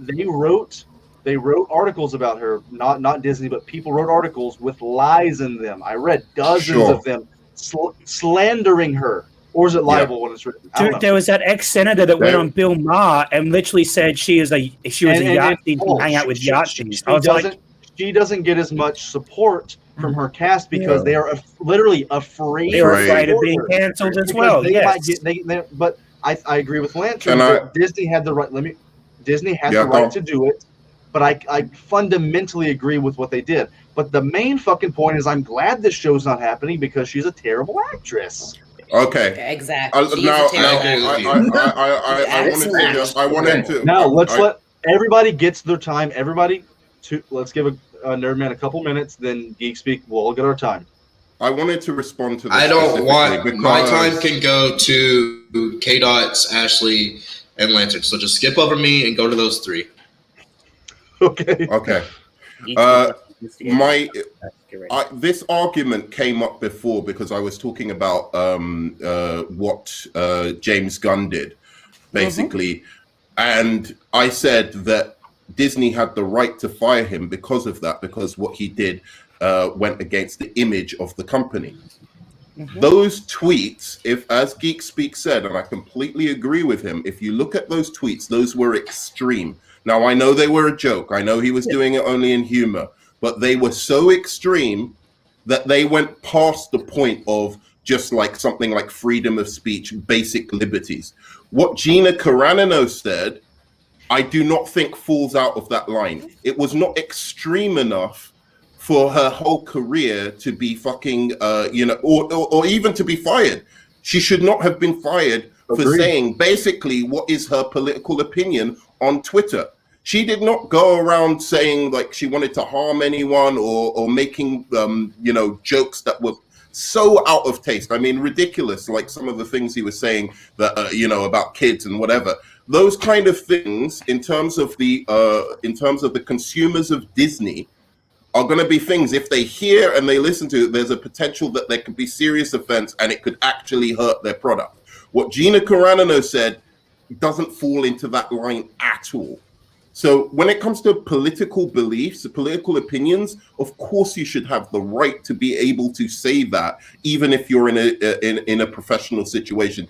Your job, your company does not have the right to tell you what political opinions you should or should not have or express. That's bullshit, straight up. Yeah. But having said that, I do want to ask Lantern, because I know you're Jewish.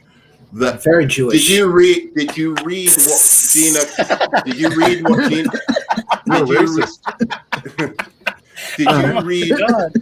Did you read what Gina Carano said? And did you find it? First of all, she didn't say that. Or are we talking about something recent? Yeah, she quoted. Yeah, she quoted. quoted. She retweeted it or something. All right, Yes. whatever it was saying, were you offended by or what? Not No, were you I thought offended? it made sense, but like, this is the thing. You're talking about a company like Disney that shoots in concentration camps in China. Yeah, Like, the what do they irony. do? Exactly. You know, say they're just the gonna goddamn do irony. what the mob tells them. They're to. hypocrites. K-Dot's canceled. Take it up with Disney, though. You know what I'm saying? Like, they did what they wanted to do. They're gonna do what they're gonna do. I mean, I don't think she said anything bad. Honestly, I thought she said the obvious thing. Yeah, literally. I'll hashtag it here. It was just literally hashtag learn from the past. That's all she was saying. Yeah. She was But literally saying I think learn they from the used past. her- And I they think used that the- people were they making also it used Dark depends Lord. on She what might got a her, different reaction. I don't her know. political views Okay, are. but if you look at what she was saying, she was She also never saying supported. if you are Republican on fucking Trump's side, if you are on in the Trump party, then you're basically becoming the minority and you're getting treated like shit, like the Jewish people were back then. Well, and it's true. It is incredibly true. She's saying, Well, yeah, not she was saying that it was first the people next door that targeted their neighbors. That's what she was trying to say. Before the soldiers were in the streets targeting people, it was first the next door neighbors because they were paying money to people in Germany to out their Jewish neighbors. This is what they were doing. Cool. So she was We can agree that was a bad example. No, it That wasn't was a because, bad dude, example. you had you had AOC. It's not. It's what they're going to be doing with this fucking Listen to what COVID I'm vaccine. saying. Listen and to what I say right everything. here. Listen to what I say right here. You had AOC on Twitter after Biden was like president saying we need to make lists of who voted for Trump. This is literally the same thing as what she was saying in that tweet. We need to make lists of these people for their democratic right of voting for whoever they want to vote for. Fuck that. Right? Yeah, this is a person who is elected, an elected official saying we need to make lists. Right? We had comedians. It was much more like McCarthyism. Hang on. You had elected shops. They weren't trying to like beating up people. They weren't. Are you serious? On the streets. There was a Trump dude. There was a guy wearing a Trump hat shot. Dude, there was a guy in a Trump hat shot in the streets. What is wrong with you? En masse. I'm talking about en masse.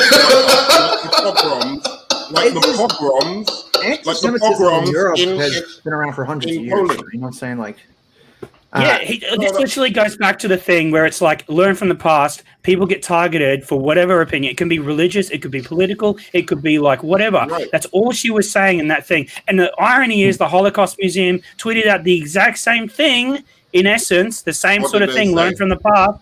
Like it was like a quote, but it was literally the same thing. It was like learn from the past. Like, don't repeat it. Don't let people minoritize other people.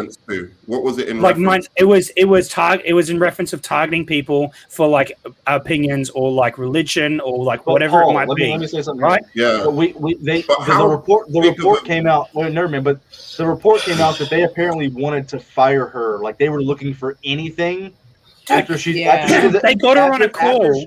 Paul, after she did the trans thing where she wouldn't put her pronouns, Which was stupid. So they were literally looking for anything. So like, dude, did you not see what she said? Did you watch the interview? Did you watch the interview with her and Shapiro? I did. I loved it.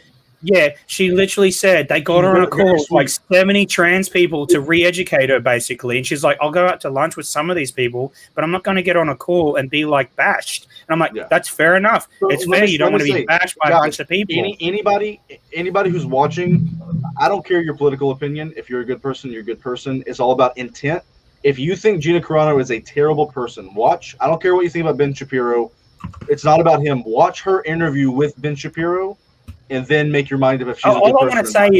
want to say is, congratulations, you left lunatics. You pushed another libertarian into the arms of conservatism, like you did with Ruben from the Ruben Report, who is a homosexual who's married to a gay man, right? Who is now a conservative because he didn't have the right thinking of you left people who think anybody right of Bernie Sanders is a fucking Republican. You guys need to rein yourselves in because, like, literally, even Chappelle said this to Joe Rogan. Like, if you're going about it the wrong way, if you want to have political change, because you're bashing people who could be convinced of your political persuasion if you just give valid arguments, but no, because they have an alternative opinion to you, you bash them, you ostracize them, and you push them right into the arms of conservatism or white supremacy or whatever the hell you're afraid of. You're creating your own villains. Like, agreed. For an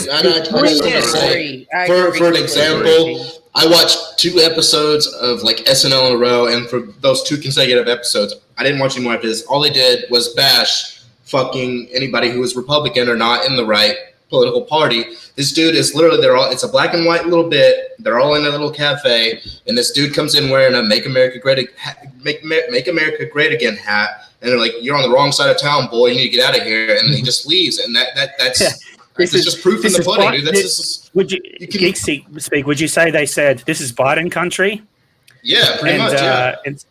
Instead of this is MAGA country, Well, and then old Smollett made up that a hate crime to get his victimhood status as well, and make up a bunch of trash. Like there's Trumpers walking around in the middle of freaking Chicago with Trump hats on, as if that wouldn't be an endangered species. Hot take, like as if you would. Like, this is the problem. It's like if you walk down the street with a MAGA hat on in America, anybody in America cannot tell me, right, that they're not going to be targeted. No one can say that. You get looked that crazy. You get crazy looks like that. Like I can't even wear my all black American flag hat with the blue stripe because then people are like, "Oh, you support cops staying left." Like I get looks when I wear that hat. You know, it's just that kind of thing. This is the way the country is becoming. It's a hot take to say that it's becoming hard to be your own political person because they're going to shame you or make you look like shit or treat you like shit if you don't agree with it. You got to defend your positions then, you know? So what happened? you're going to get the arguments. Let's let the film elitist let him go for a little bit because I know he wants to talk about this. What's up, boys and lady? What the fuck happened that I got off of here and then I came back and we're talking about Trump and MAGA hats? We were talking about Gina Carano and the legitimacy of her firing and the whole situation of it led into the whole Go ahead. What's your opinion on not only Gina Carano but the Star Wars show? But I know you're going to focus on Carano. I think if Gina Carano thinks differently than other people in Hollywood, then she automatically likes Trump, right? Right, exactly. That's the assumption, Yep, that's what anybody left right of Bernie Sanders thinks, yeah. Well, then I'm glad they fired her because we just can't have that. You're not allowed free thought in America. That's an illusion. Come on. Disney preaches about diversity, but they don't want diversity of thought. Of opinion, right, and that's terrible. Diversity of opinion, exactly. Sorry. That's the worst thing about it. Sorry, just to say that's a really good point, Pickle. Really good point. Anyway, film elitist. Yeah, he stole that from me, by the way. I was literally about to say the film elitist. It sounded too smart for him. I was like, what? The film elitist told me that months ago, and I was like, God damn, that's good. No, I just think it's funny that Hollywood has this myopic hyper focus on diversity, but it's everything but thought. Which is kind of the most important thing. Like, that's where it all starts. Because at the end of the day, you can't reduce people down to their skin color, their gender, their race. That's the exact thing that they claim to be fighting. The only way to do that is to have diversity of what? Thought. but that's the last thing that they allow. There's no space for that. So, I mean, I'm not one of these people that's like, oh, let's all go streamline Ben Shapiro videos and fucking get too much of one side or the other, or let's go indoctrinate ourselves in the right wing or whatever. But there comes a point where you have to say, okay, is this more than just capitalism and the free market, businesses making decisions? It's more dangerous than that, because when you don't allow people, when you have a double standard, I guess is what I'm saying. Like Pedro Pascal is allowed to say what he wants to say, and he's on the same show, and it's okay. Well, this is one train of thought, politically, ideologically, no consequences. Gina Carano says something similar, but it's a different point of view from a different side of the aisle. You're fired. Your show's canceled.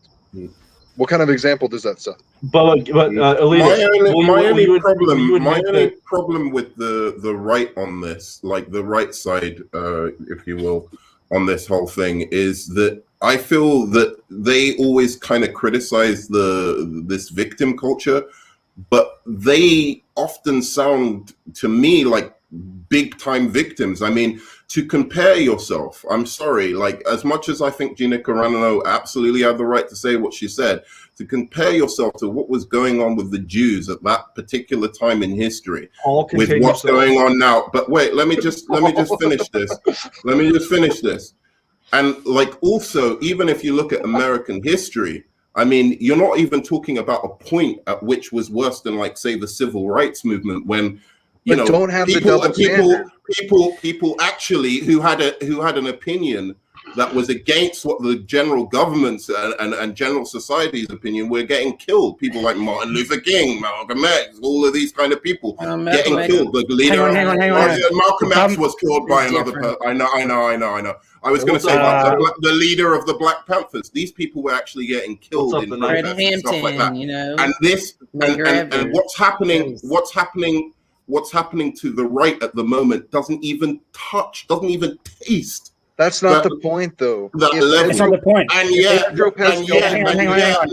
making your whole argument about the victimization of them as if that was what was happening, and that's my only problem.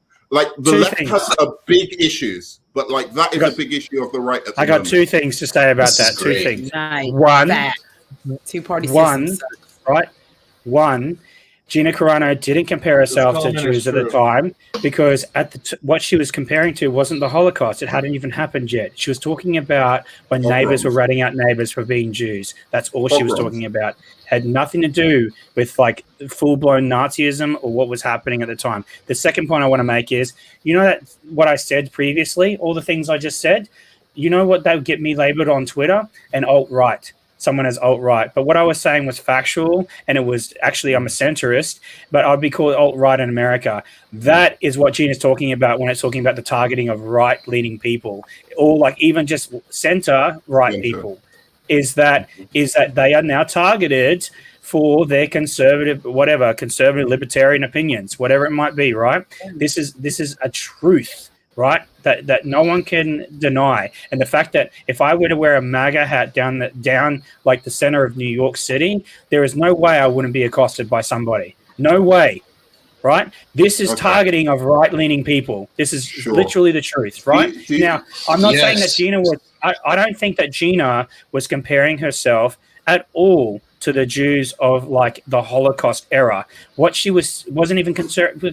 I don't think she was even convolating right-leaning people to the Jews of the. What she was saying, let's not repeat history. Let's not go down the route of targeting people for a political opinion or a religious opinion or whatever it might be. That's what she was bringing in a highlight to, because she could see on the right. And then you have the AOC, an elected official, saying, let's make lists. You have that whole blown out of context with the CNN thing with that kid and the First Nation guy. And it turns out the First Nation guy was the one that approached him, and he just smiled nervously at him. They crucified that kid. You had Disney executives talking about putting people with MAGA hats in wood chippers, and literally had an image of that on their Twitter profile. That's right? terrible. This is a systematic targeting of right-leaning people and conservatives. This is not deniable in any way, right? Okay. It's not deniable. And hang on. Reply. Let me just finish with this point.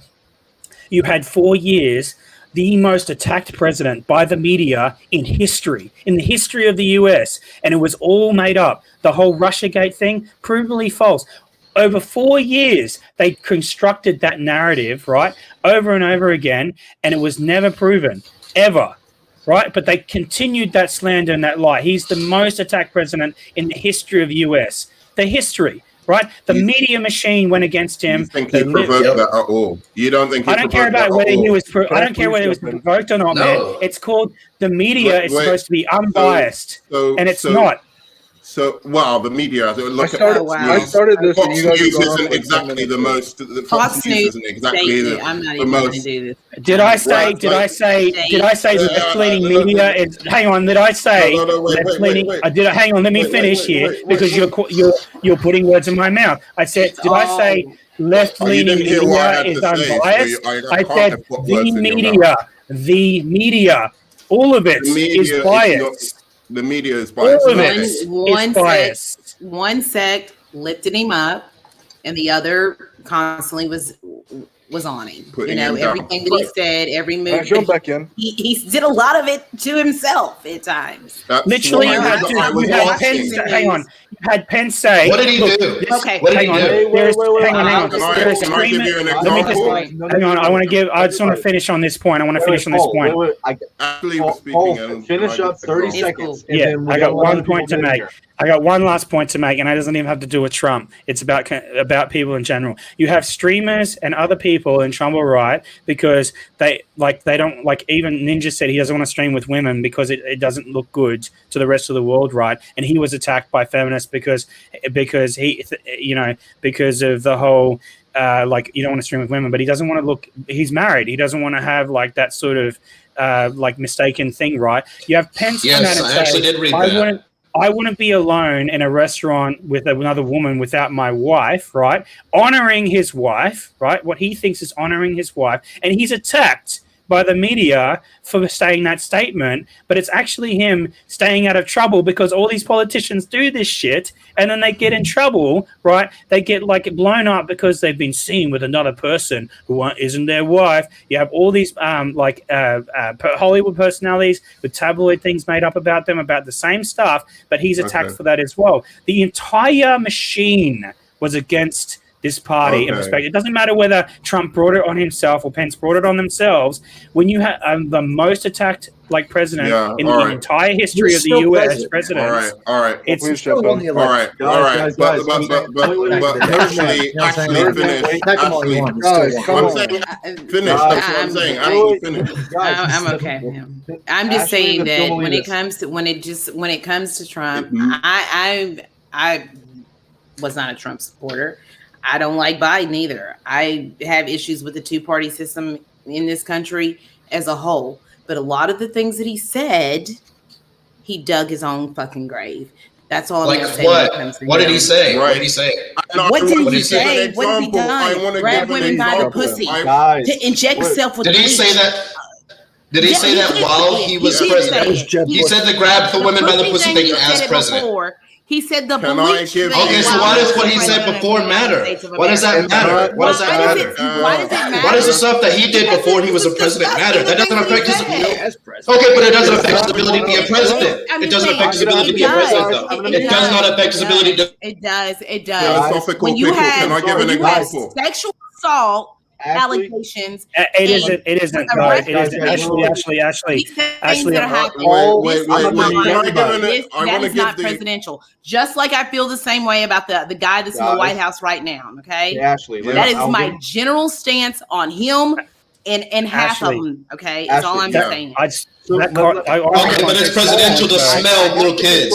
Is it presidential to? Never said it was presidential to smell little kids. You think because I'm just asking. I didn't say you did. I'm just asking. I'm just asking. I don't think I'm just asking. The president. Pickle. I just want to say something. He was in the back of that thing during the filming of the Apprentice or whatever it is, right? I just want to say one thing about the context of that. I just want to say one thing about that context of that. He did not say, "I want to grab them with a pussy." What he said was, "These chicks throw themselves at me. They throw themselves at me. They throw themselves at me. You can do anything. You can even grab them by the You pussy. can even That's grab full them by the context. pussy. Yeah, not without Right. their consent. He But never what said else without did their he- consent. Why are we All defending? right. Okay, guys, How real can you? quick. I mean, Hey, I wait. understand what Ashley, you're saying. Ashley, What about the I am rape not allegations? trying to What about the argue. rape Hey, allegations? Ashley, What hey, If a Ashley, woman is Ashley, if a woman is throwing Ashley. herself at you, Everybody, the I'm context Ashley, of it I'm is sorry. Listen to me. Okay, I'm just Ashley. saying. He's Ashley. not. The context of it It's is- not been the philosophical. Hold on. president of the It's United his States. channel, He dude. should not have been the Let him president. control the shit. Guys, Philosophical pickle. Listen. Go Hold on, on. man. Hold on. I'm trying to apologize to Ashley. Wait your, I am trying to apologize.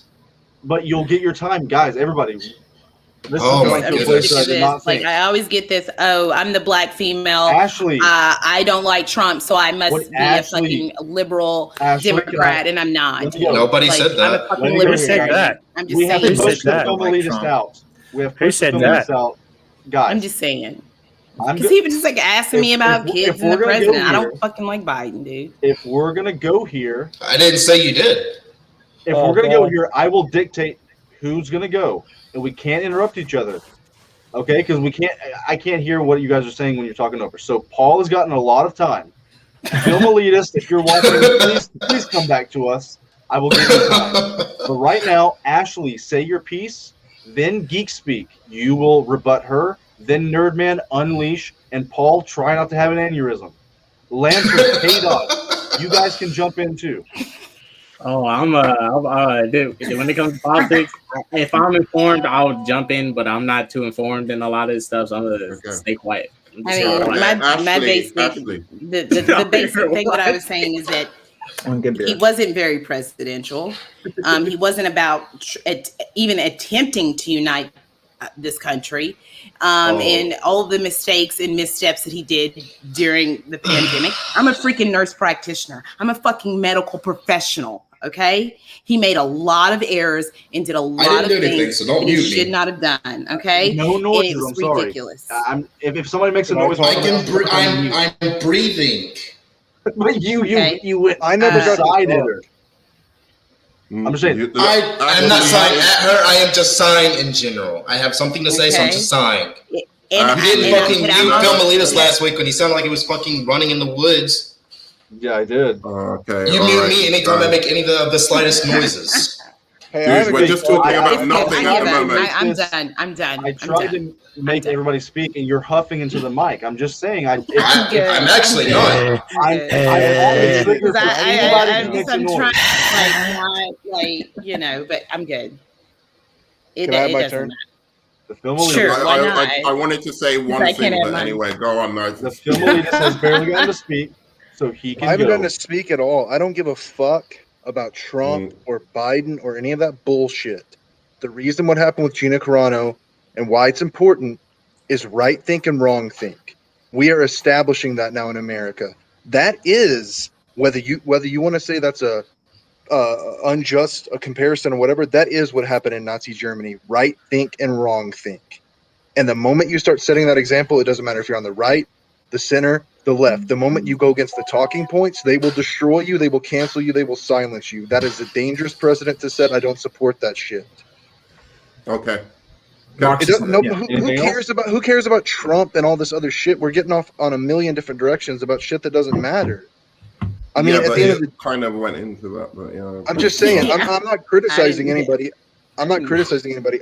Everybody's allowed to think whatever they want, but when you bring up politicians, it kind of it gets us into this point where we're weaponized against each other instead of we're all kind of probably on the same page when we really break down the issue. That's all I'm saying. Yeah, I agree. Yeah, Like- and go on, finish. No, I'm just saying- saying. That's the part of it that I have a problem with. When you said the thing about making the illusion of the Holocaust, I agree that's probably not almost ever an apt comparison to make because it was a fucking genocide once in a lifetime. But when Pedro Pascal does the exact same thing, whether you think it was justified or not, Disney doesn't get to decide when it's justified or not. Either Holocaust comparisons are bad or they're not. Okay, period. You don't get to say right thing because he's on the left and wrong thing because she's on the right. She gets fired for it. He gets season 3. That wasn't why. Film Elite is just to let you know that wasn't what I was talking about, and I agree 100% with what you said. It, like, philosophically speaking, that's where I'm at. It's about like you have to have that freedom of speech there. It's so fundamental, and as soon as you start trying to put that at threat, put people in danger in terms of that, then I'm absolutely against it, no matter what side they're on. That being said, what I was talking about was the right wings in general, pundits and people who speak on the right wing, about how they talk about everyone being part of this victim culture and the hypocrisy of it when they're always being painting themselves as these holier, well, not even holier than thou, just these victims that are being shunned and whatever from society. And I'm just thinking, even if you compare it to the most recent tragedies in America, what's happening to them is not even close. Like they're not even you still got Fox News, the most popular news channel in America at the moment, speaking right-wing, talking points. If they were being absolutely fundamentally silenced, killed off, whatever, like the people were during the civil rights movement, I would be completely, but they are there with them. But they're not. And the last point I'll make is about Trump himself. And what I was saying about, you said that everyone was attacking him. He was the most attacked president in history. I saw like so many news stories of him that were just completely irrelevant to his presidency that they brought up just because it was another story to attack Trump. It was clickbait. That being said, he provoked quite a bit of that response as well. One thing, first thing he does when he was going through the primaries was challenge whether Obama was even from America. What was that playing to? What narrative was that playing to? That was him as a politician. That wasn't him behind some, private door, like they spied on him and found him saying some, terrible shit, like the grabbing pussy thing. That was him as a public servant actually saying, hey, what's this? Where's this guy really from? First black president in history. Where's this guy really from? Can we get his birth certificate? Can we do this? That was a narrative he was playing to, and that's where you start getting the provocations that led to him being the most attacked president in U.S. history. So that's me. Film elitist. Oh, he's gone. Lantern. I think Abraham Lincoln's the most attacked president in U.S. history. Just gonna throw that out there. I mean, literally. Probably, yeah. But, I'm with K-Dot. I don't know enough of this stuff to even speak on it, and I don't get into politics that much. I don't care about the right or the left or any of it. Lantern, what a fucking fantastic point as well. I know. That is a very, very smart point. When you think about it, that's very true. Oh, let me check on Geek Speak. Geek Speak, you with us? Was the first black president? Yep. Okay. What did you just say? None.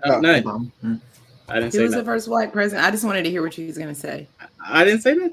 I think the nerd man is being I don't know if it's intentional or not. But I think you're being woefully naive about the thing about the right wing victimhood shit, because you have corporations in this country that are infringing on the most fundamental rights of American citizens. I would say that is an apt reason to complain about how you're being attacked. It's literally the worst example of what capitalism is. It's the worst example of what America could be. Is that we can't write into the laws, but we're going to have the corporations enforce economic restraints on people. That we are going to fire them, take food out of their children's mouths if they have wrong think. These are millionaire actors we're talking about, though. I don't think it's like that dire here. You know what I'm saying? Why does it matter if it's a millionaire actor? There was a guy. Hang on. There was a guy who was just like had his head hung his. Dude, there was a guy that hung his arm out the window, right, of his truck, and he was just doing whatever at his truck window. And one of these women, the black woman, I should say, thought he made this symbol, right? Which they've made up to be, instead of okay, white power now. They're fucking retards, right? KKK. And they thought that he was doing that out the window, and he was just hanging his arm out the window. So they posted on Twitter, and he's fired from his job. Oh, wow. And they won't rehire him, even even though she's recanted and said, "Oh, maybe he wasn't making that symbol," they won't rehire him. So this is real world ramifications of cancel He's actually culture. Hispanic too. Yeah, It's that not too. no white Right. supremacist. Yeah, exactly. And guess what? Well, if you want to see you want to see the irony of that?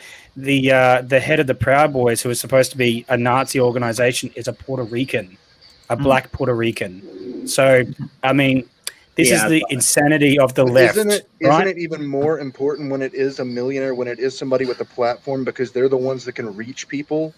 They're the ones that can influence people, and they're saying only one ideology of people are allowed to influence people and live in this space. Yeah. It's even more important that we defend them. Either all of it's okay or none of it's okay. You can't have your cake and eat it too. Yeah, that's why I don't think hate speech is a real thing. You should let everyone speak, and then people can judge you on the merit of what you're saying. And it's that simple. It's not a thing, man, because who defines it? Who defines what hate speech is? Technically, what I'm saying right now, a lot of people think that it's hate speech. No. Go back to your country. No. That's exactly right. That's exactly right. I'm not That's saying not. What you're saying is not hate speech. Who defines what hate speech is? Because there's a lot of definitions of what it is now. Does. Yeah. I mean, the basic definition of what it was and what it's evolved into. Well, let her answer. Yeah, let her answer. Was, when you're coming at someone based on, like saying calling somebody the N-word or calling, someone, of Hispanic descent, that horrible word. That was the definition of what is hate speech. Now it's evolved into, like these basic things, that are mean to me. But what you it, said it what mean it, to me. Exactly. I would like And that's to not what it was. But say that's something. also the world that we live in now. Everything that everybody says on Twitter, that they all get riled up and they tweet about, these things, but they don't actually go out and effectively do anything to cause any actual change in this country. All they do is sit around and say, they've never seen Tropic Thunder, but, RDJ, he should be canceled because he wore blackface in a movie. But if you've seen the movie, you would understand that was part of who his character was, and he did that with everybody. So and it's just like these silly things that they just said on Twitter. They're actual social justice warriors is now become a negative term because could I say something? Is who they truly are people who were in the civil rights movement and people who are actively doing things to cause things to change and make this country a better place. And now people on Twitter just find anything that they can find that to them that might seem not to be right, basically. Offensive, yeah. Could I give an example of something real quick? Wait, write it down. Geek Speak has been quiet. Geek Speak, and then Film Elitist. Okay, this is mostly directed at Ashley. First of all, I just want to say I'm not going to get offended or let any of these politicians or these governors, whoever, get me heated because they don't give a shit about me. So I don't give a shit about them. So when I come off the way I'm coming off, it's not because I'm angry or whatever. I'm just very passionate, and that's just how I come off. So I wasn't trying to say that you advocate for Biden. I do get very passionate when I see people picking apart Trump for stuff he said before he was president, and then they don't say anything about the actual living video proof of Biden sniffing these kids. And then you don't have to say anything about it, but there's video proof. And so it bugs me that people will sit here all day and pick on Trump and pick on Trump and pick on Trump, and they don't see anything about fucking Biden. He's an angel in their eyes, and there's video proof. In that moment, I just want to respond really quickly. Like, you weren't like offending me, dude. Like, I'm like, this is like, people here know me. I'm like, when I'm talking, I'm an aggressive speaker. So like, hopefully I didn't offend you either. That's just my personality. Everybody on this panel, but I will say, Trump, it became about Trump.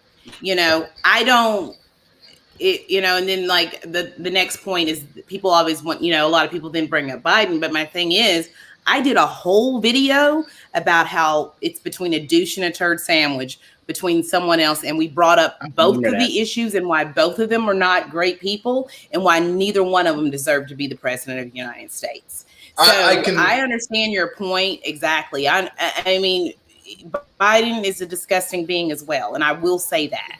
And I want to make sure everybody knows that. He's our current Trump president. and my issues with Trump and where I stood there. But I've got a lot more I can say about Biden and Mrs. Harris as well. To address you saying him not bringing the country together, yeah, the country was divided, but we can talk about, the employment rates and how they've gone up, how gas prices have gone up, how if you look at it factually, it's been proven factually he actually did a lot of better things for this country. He may not have had the best track record in the things that he said or things he did and said before. For Trump.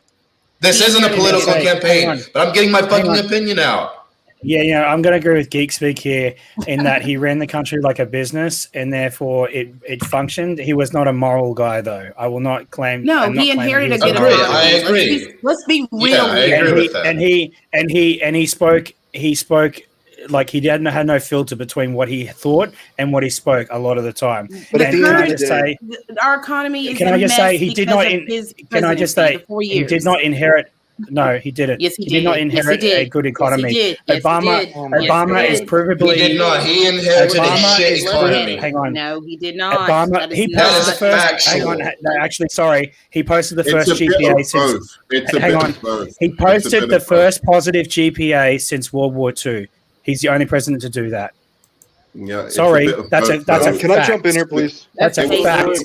And I want to say something else. The policies that came from the previous administration. It didn't. No, it's not, because Obama accomplished nothing. That's also a fact. None of his policies succeeded. His foreign policy was trash. He killed more people in drone strikes than Bush did in the Bush era. He did nothing in the presidency. Why are we arguing about Bush killed like a million people in Iraq? Oh, I don't know how we got to the presidency. That was Hang on. Somehow we got on to Trump, and this is where we're I was specific, Benton. I think we should get off of politics. Let's get back to the Geekly I Wrap never have Up. to say what I wanted to say.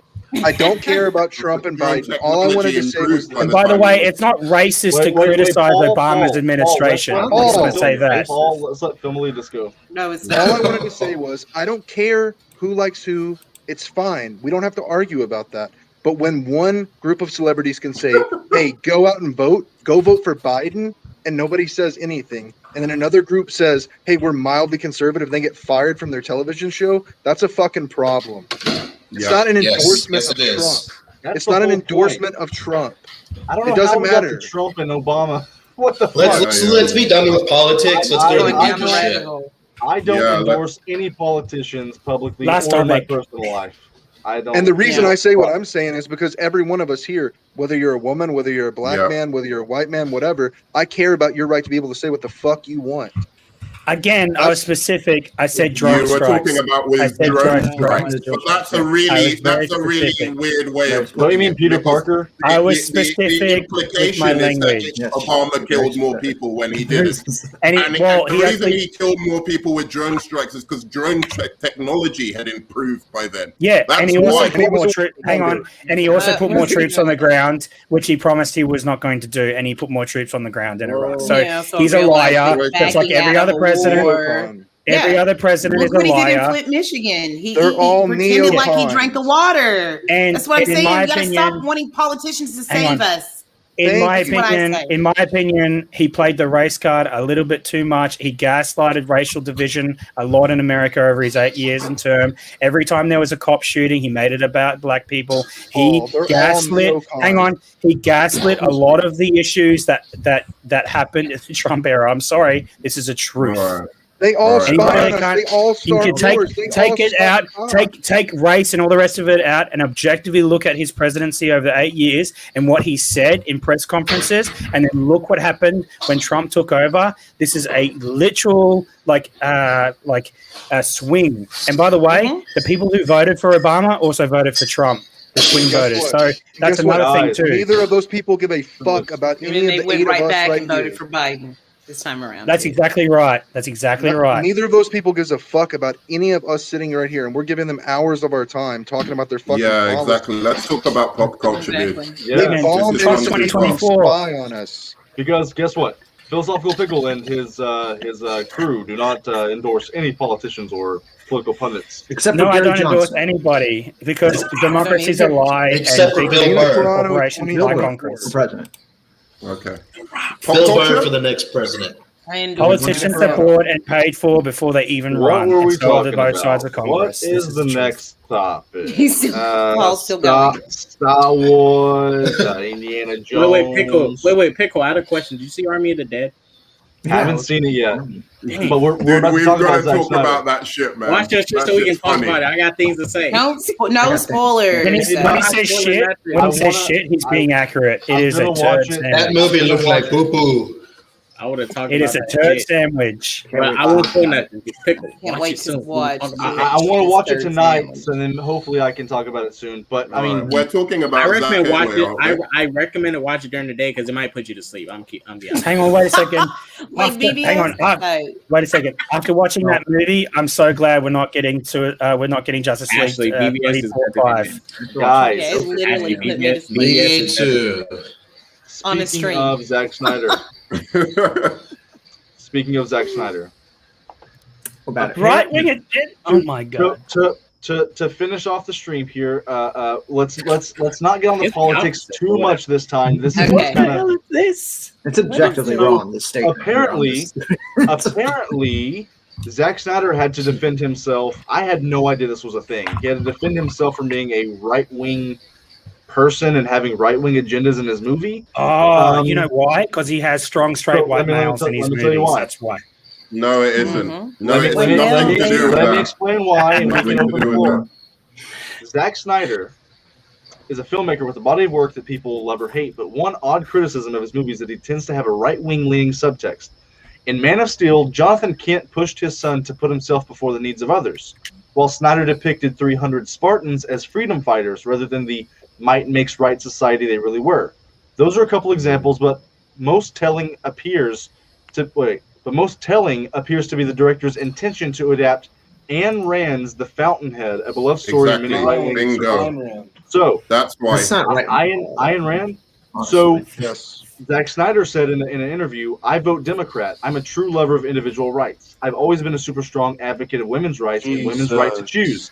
I've always been surrounded by powerful women. And of course, I'm a huge advocate for the rights of all ethnicities. I would say I'm a pretty liberal guy." Then he said, "I want to make sure everyone's heard this. I don't have a right-wing political agenda. People see what they want to see. That's certainly not the point for me." So Yeah. I don't even know. Hey, I don't even know why he had to defend himself because I Yeah. personally have never gotten this from him. I mean, if anything, I've seen him be completely the other side. Like Yeah. I've seen him like talk very liberally, and like I don't. Nerdman was talking to me earlier about Ayn Rand. I don't know what that is, who she is, but I don't see any parallels in his movies. I don't see him being a fucking right winger. And what do you guys think? he Floor had. is open. Well, I'll say this.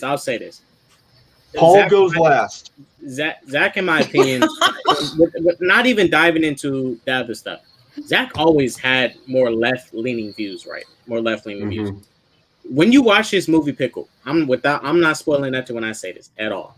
Okay. There's literally a scene in this movie where if someone who was on the left, if they directed this movie, would have set this scene up the exact same way, just to pick at certain things. Well, Snyder is on the left. He is very left. Like if he's left, I don't know how anyone would think he's right. I think what it is I'll be honest with you. What I noticed from a lot of Zach's fans, I'm not taking a shot at his fans, but I noticed a lot of his fans are left leaning. Because if you look at it, a lot of his fans didn't like stuff like, in Joss Whedon Justly Flash falling on top of Wonder Woman and stuff. It's like, oh, that's sexist or whatever, and all this stuff, complaining about dumb stuff. So I don't know. I'm not sure if it's someone from his own fan base picking at him about this stuff. Could be. I don't know. But I feel like these are one of those moments where, your own people will start to stab you in the back or start to misunderstand you. I think he's just being misunderstood because he's more left than he is right. He is. Yeah. There's. You want to know what it really is, though? Yeah. Well, Phil, go ahead. This is the exact problem we were talking about earlier. It's that Zack Snyder doesn't come into this trying to get any kind of political message across, and people on the fucking internet spend 48 hours looking through all of his fucking filmography to find something to bitch about, and the moment they can link it to some novel written 100 years ago that's now been appropriated by right-wing circles, they can fucking cancel the guy or make him force an apology out of him that he shouldn't even have to do. They weren't trying to cancel him over it. They weren't trying to cancel him over it. It was just this, as you said, it's this novel, and she was right wing. It wasn't like the right wing have appropriated it. He wanted to adapt this novel. Ayn Rand was a clearly. No, she was a fucking right winger. She even admits she was a right winger. Well, we could debate that later, but like the point is, anybody right wing Sanders is a right winger. Come on. She has a philosophy of objectivism about self-interest and whatever. No. I'm not saying that. I'm saying that's where this has come out of. And actually, knowing Zack Snyder and the way he makes films, I can see why he likes Ayn Rand, even without buying into her right-wing philosophy. It's simply that it's very visual, that story. Like, if you look at the story and what it's getting at, the actual, infrastructure of the city this great man is building, of course Zack Snyder's going to be attracted to that. It's so aesthetic and, whatever, that he can put his Zack Snyder flair on it. That's why he likes that film. But what I'm saying is that's where this rumor of him being right-wing comes out of. Well, that he wanted to adapt that book. I think it's a problem that this is even. Why is this an article? You never see articles saying that Tom Hanks reveals that he might be liberal. Let's write a fucking article about it. Like, True. Why is this a thing? This is a non-point. This is the point that we were making. Like, they only do this for one side because they have to make it if some negative thing. Like, it's a criticism that he might have some right-wing views, which he doesn't. Not only is the article a lie, it's an article, period, which is a problem. It shouldn't be an article. Exactly. There shouldn't be this crusade. It's a witch hunt, and people that aren't even witches are getting burned at the stake. I think if anything, because I remember when 300 came out, right? And this was when I first time I watched 300. This was long before I even got into doing stuff like learn stuff like world history and stuff. And come to find out, Zach did portray certain people in that movie in lights where it's like the Greeks weren't the heroes and stuff. The Persians ain't right and stuff. So and I remember, a lot of people did not want to watch 300 and stuff because it was like, man, Zach's been so disrespectful to the Persians and stuff. I think it's not even political when Zach goes about his weird changes and stuff. Because can I really be honest? Zach only wants to make cool shit. He just wants to make shit look cool. We're about to get into some Zack Snyder cool shit. This is just that's all this dude cares about. If Zach, even at times Zack Snyder, he will think he made a political statement. It never lands. Yeah, it never could even land because his movies is not that deep. You're right. To teach shit. You're right about an Army of the Dead. Well, aside from Watchmen, he's talking about Army of the Dead. He's talking about Army of the Dead. Aside from Watchmen, 300 stuff, 300, you can learn something from it if you really fall into it. But Sucker Punch. It's not. Hey, it's not man, I don't condone Sucker Punch. Don't it's knock just Sucker not Punch. political. It looks great. It's okay. Fantastic. Women empowerment. Love it. Watchmen maybe at a Abraham stretch. Lincoln. Maybe at a stretch might be political, but it's more can about we all agree humanity. this is meant to be political. Though. This is like a that's non-article. why wrote, you know what It's I'm a saying? non-issue. Like- I would like to say. Yeah. Can we all agree that this is like it's stupid that this was even an article that like It's stupid as hell. It's It's for woke points. It's for I- virtue signaling. It's what white liberals do. Just let it go. They just got to let it go. What site was that article from? This is watermelon, dude. it is You on, shake it. it's on I see it on Oh, you're shaking your head. I thought you were shaking your head at my white liberals. I'm like, this is comicbook.com. literally what they do. This is what freedom of. No, I'm sorry, wait. That's exactly what Twitter does. Wait, no, Lantern, it's on comicbookmovie.com. Oh, well, there's a problem. Yeah. They're not Yeah. journalists. Okay. They're like, I know. Yeah, they're white bloggers. They're white They'll liberal bloggers. make an article looking about for their- fucking fucking Paul Rudd's toenail or something. That's Paul- not me. To be fair, yeah, it is true. Comic book movie, like they always anything Zack Snyder does, says whatever, they always do an article on it. So Yeah. So let's get to the. Does anybody have any other? Hey, can I say comments one more before- thing regarding to that, real quick? Yeah, because we're going to keep That's talking about Zack that- Snyder, but something else. That's another problem with the media right now is that we have opinion journalists Yeah. spinning articles like they're fact. And these are like fucking bloggers with community college associate degrees Correct. who grew up on Tumblr writing the news. Correct. Yeah, That's it a fucking stops. problem. Your It facts. That's stops facts. becoming. It Factual. stops becoming news when your opinion is injected into it. Period. That's Correct. what It's not- that's it's why I not- don't it's watch not the delivering news. facts to the public and saying you make your own mind up. It's this is my opinion, and here is some convoluted, like little fact that I'm going to bring out and then distort to fit my narrative. That's what the news has become. And you should That's why. Thanks for and you watching, should Bob. agree with it. And if you don't agree with it, you're wrong. Yeah, if you don't agree with me, you are cancelled. Goodbye. That's why. Okay, well. I like. Well, I'm gonna say this quick thing for to get out the way. When I look at news and stuff and articles and stuff, and I even have issues with this, even looking at searching news and articles and things. When people start to do things such as I'm just here for you to give me the information. I don't need to hear you jump into it saying, well, I don't think they should do this. Like your opinion, when at that point it's an opinion piece. Just put out what happened. You don't need to tell me what you think or what you think they shouldn't do, because then you're gonna muddy the information.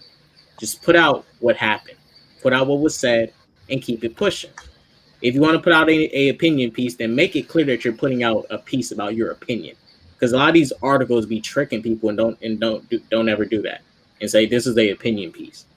They try to say this is an article with all the facts and stuff. That's my thing with a lot of articles and news nowadays. It's always been like that, but just in general. Yeah, man, you nailed it. But I mean, I think this is even a worse sin here.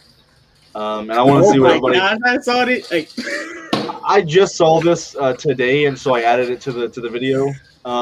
Apparently, Zack Snyder is writing a King Arthur movie set during the Gold Rush in America. when was Is anybody King Arthur in here- America? Is anybody here a fan of King Arthur, the story? I'm not a fan, but I know this. I like the story. I like the lore.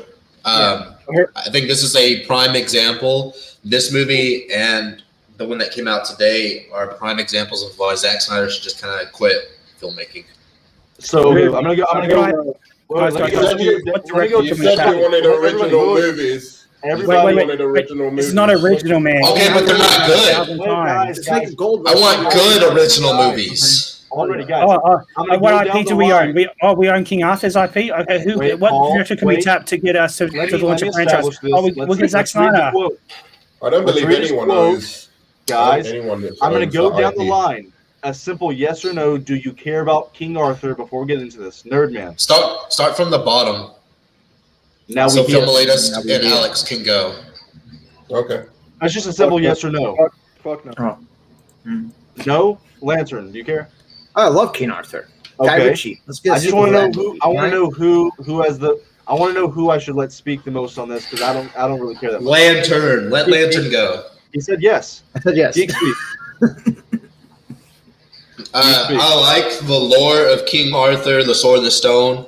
I don't think we need another one. This is like just getting another Robin Hood movie. To essentially, I think they should just stop with some of these movies. Paul, do you care about King Arthur? No, it's been done 100,000 times. I'm over it. Okay, Ashley, do you care about King Arthur? Absolutely fucking not. Okay, Kata. No, doesn't need to be done. Zack Snyder, go do God of War. I've been telling you this for years. Go do God of War. All right, Nerdman, do you care about King Arthur? No, not really. Okay, so Pickle, could He's I lying. could I say this real quick because that's to do with this? yeah. I'm not sure if you guys seen the tweets, but if any of you remember the certain quote, Zack Snyder said he's going to do a fateful retelling So I got it right here. story, right? I got it right here. I mean, is Charlie Hunnam gonna be in the movie? So Then no, I think they're care a just little using that bit. picture. He was just the last Queen Arthur. I think that's funny. Yeah, he was. I'm Yeah. just being silly. So, while promoting the Justice League and Army of the Dead, Snyder has been asked about upcoming projects. In February, the director confirmed he was developing a King Arthur movie, calling it a faithful retelling of the Arthurian mythological concept. Okay. But now he's saying, right now I'm in the process of writing a kind of, basically it's just like a retelling of Excalibur, like the Arthurian legend, sort of, you know, in a different place. It's kind of like in the sort of Gold Rush era of America. Kind of weird Arthurian. But anyway, it's cool, K-Dot, and I'm really kind of into it. And it's fun, and like, you know, it's kind of crazy. He got those Zack Snyder Oh my heads, God. you know, it's kind of like Is he you a know, 12-year-old girl? So- Was that lore? I thought the lore of the Sword of the Stone and Excalibur and all that. I thought that was set in like England or It's the UK or goddamn something. Britain. It's medieval that's the Britain. problem. What the hell It's- is wrong with these it's people? medieval. You know what I heard? This Wait, is cool and crazy, It's Paul. medieval. Let me establish my It's it. cool. It's cool. Cool. Zack It's cool, Snyder cool, is the cool. most It's predictable. medieval. It's in a different country, Yes. and Zack Snyder shouldn't touch it. I mean, I don't care that much, but this is another example of Zack. You go, film latest. Oh, but Nerdman was saying this was original film. I was being facetious. What did you? Film latest better be good. I heard Tarantino was doing a retelling of the story of Jesus during the American Indian genocide. Wait, say that again. Who? No, I heard Tarantino was doing a retelling of the story of Christ, but it was set during the American Indian genocide. No, because Tarantino does. movie. That's good. But no, seriously, like Zack, this is another example of Zack It's going to be set Snyder. in the same universe. It's a shared universe. It's the A franchise. It's What you're saying is going to be a franchise. Oh, it's Thanos uses the time stone to go back in the time. full universe. Yeah. But once again, this is Zack Snyder. This is Zack Snyder. Look, I'm guessing Sam Jackson is going to play Jesus in that movie. the thing. No, That, how dare you? It's going to be a black woman. okay, It's guys. gonna be- The It's a thing sequel. that You got to go for the full work points, man. If you're going to do this, you got to go for full. You're right. It is.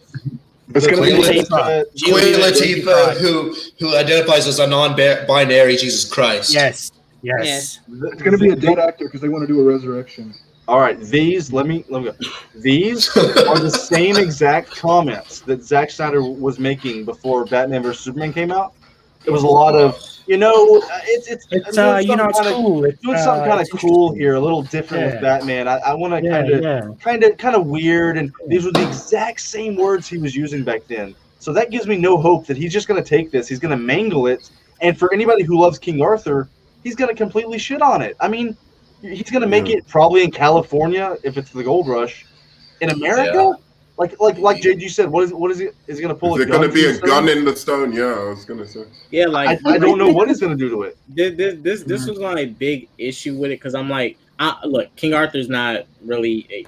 It's not. No one. There's really no truth of the situation with King Arthur stuff. It's not really the truth. Well, it was made up, wasn't it? But at the end of the day, it's a story established. It's like it's like when Disney took the story of Mulan and did their own thing with it. Yeah, they took Mulan and made it blossom to these different heights and stuff. You know, Mulan is stories for The animated movie? stuff that they made. Yeah, the animated one.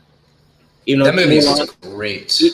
I love it. Even though Mulan comes from Chinese, you know, actual Chinese stories and stuff that Chinese made, and Disney took it and, you know, tweaked it a bit and twisted it and did their Of own course. thing. Like they do. This is Zack Snyder. You know, and this is just a Hollywood thing in general. I remember it was doing this in the early 2000s, taking other stuff from other countries and stuff that was cool, and say, hey, let's make it American. And you know, like Zach said, it's cool, and he wants to make it cool. So I saw the last King Arthur movie, and in that last movie, he had powers and stuff. So in this movie, he's gonna have guns, powers. He's gonna be looking for gold. Slow motion scenes. Have you heard him say he's getting to the why of a character? He's getting to the why of Superman. By putting King Arthur in the Gold Rush, he's getting to the why of the character. It's Zack Snyder fan. Exactly. It's Zack Snyder fans have ruined him because I don't think he'd heard the word deconstruction before. Yeah. Right? He's now heard these critiques of him and he's now like, yeah, I'm going to deconstruct the zombie. How did you deconstruct the zombie genre? Hey, Paul, you didn't. Yeah. Let's say peace and deconstruct Peace, Paul. man. See you Paul, later. it was super I'm fun. a deconstruction of Paul. Cool I dude. think. I love Paul getting super angry. Yeah, I do too. See you on If another Zack time. Snyder Thanks, guys. deconstructed you, it would look like me, Paul. I think. Well, That was, All right. it was I'm fun. not going to even touch. I'm not even touch the racial overtones of that. But anyway, have a good All one, guys. right, guy, man. Peace, Okay, man. Paul. Have a good one, Paul. Yeah. Yeah, I mean, no, no, continue. wait. Can I just say this quick thing? I think this film could be fun. It's obviously gonna be action packed. This film will be action packed. Hopefully, it has better, more epic action than Army of the Dead. Something to wow me. Because I need some action from Zack Snyder to wow me. Because I have not seen a Zack Snyder scene that wowed me when it comes to action since the BVS warehouse scene. And I'll be honest. Really? Not even the Flash. BDSM sex I tape love was this pretty stuff. good. I love this stuff with Flash. Superman beating up Steppenwolf. That wowed me. Yeah. So Superman beating up Steppenwolf. I need something When to wow Flash me. grabbed that hot dog, man, I was like, "Whoa, man, it's so great." No, some of the Flash scenes in some of it Justice League were hot. We're good. Yeah. Dude, Dude, I really I'm loved when talking the about Flash straight, Blew my hand- mind. looked I'm at talking about Iris straight- without her permission. Mhm. He touched her without permission. He touched Iris without permission. That was my favorite Stroked scene. her hair in slow motion. They need to do a Snyder cut for people's OnlyFans account. What are you trying to get woke points, Geek Speak, or what? Like, what do you mean? He's Yeah, a couple more woke points, and I get a toy from the treasure chest. Wait a minute, Geek. Iris gave consent when they walked into the dog store. Did you not see her eyes make eye contact? No, she has to give you have to give a verbal and written consent these days. It has to be verbal She's not fucking Professor X here, boys. and She's written. verbal. Did you know? Clearly, Never they mind. had a mental connection because she was in the car, She so looked stuck at on it, him you know that what I'm she saying? couldn't pay attention to the road. Those fuck eyes are K Dots, I'm giving you a mental connection right now. She was giving him the fuck eyes, but that's not enough. Right? Geek, I don't want to do that. Hey. with you. I exposed you, bro. K Dots, I want to know if I can get Hey, the top man. bunk. Kato, you have to go to a sensitivity feminist camp for those opinion. Hey, Dot, are you a right power there. bottom? He's You look like a power. he is. You look He like a is. power bottom, brother. He's a power broker. Power What's a bottom. power bro? bottom? What's a power bottom? You You know, don't. gay Look sex, into it. You power were bottom. sus gang, and you don't even know what It he's doesn't have to be saying. gay. Well, I never. I mean, I know what a bottom This is is. where I don't know my what a head power bottom is. I know what a bottom is. I do not know what a power bottom is. I was like, Power what's a bottom. power bottom? Means you're backing up into it, right? Yeah, Power but you bottom. guys, it's a thing to say. Marketing. It's a passive participant in gay sex who takes. It's charge of something the only a sexual fan of situation. Catwoman would understand. I thought a man of your taste would get it. He It's gets a it. noun for gay Oh, no, sex. no, wait, family. We got. I'm sus, but I have a girlfriend. No, I'm not calling you gay. It's not a gay thing. No. I film lead it. I will grab cock every once in a while, but I have a girlfriend. I'm not calling you Sus gay. gang, motherfucker. No, You should become it's president. all good. I'm sus. Oh. Like Okay. I'll slap a man's butt. Grab You're by the not that sus. You're But I not have that a girl. sus. I'm What does sussier sus than you. mean? I proved it. I'm not in with today's lingo. What is Oh, Well, shit. this is something not Zack Snyder really. came up with? No, this is we're still being no. It's just like Let's a be thing. sexually Our open here, group. guys. We already got into It's a group politics. thing. Why not? Sus Yeah. is like Yeah, sus is like- what's everyone's sexuality here?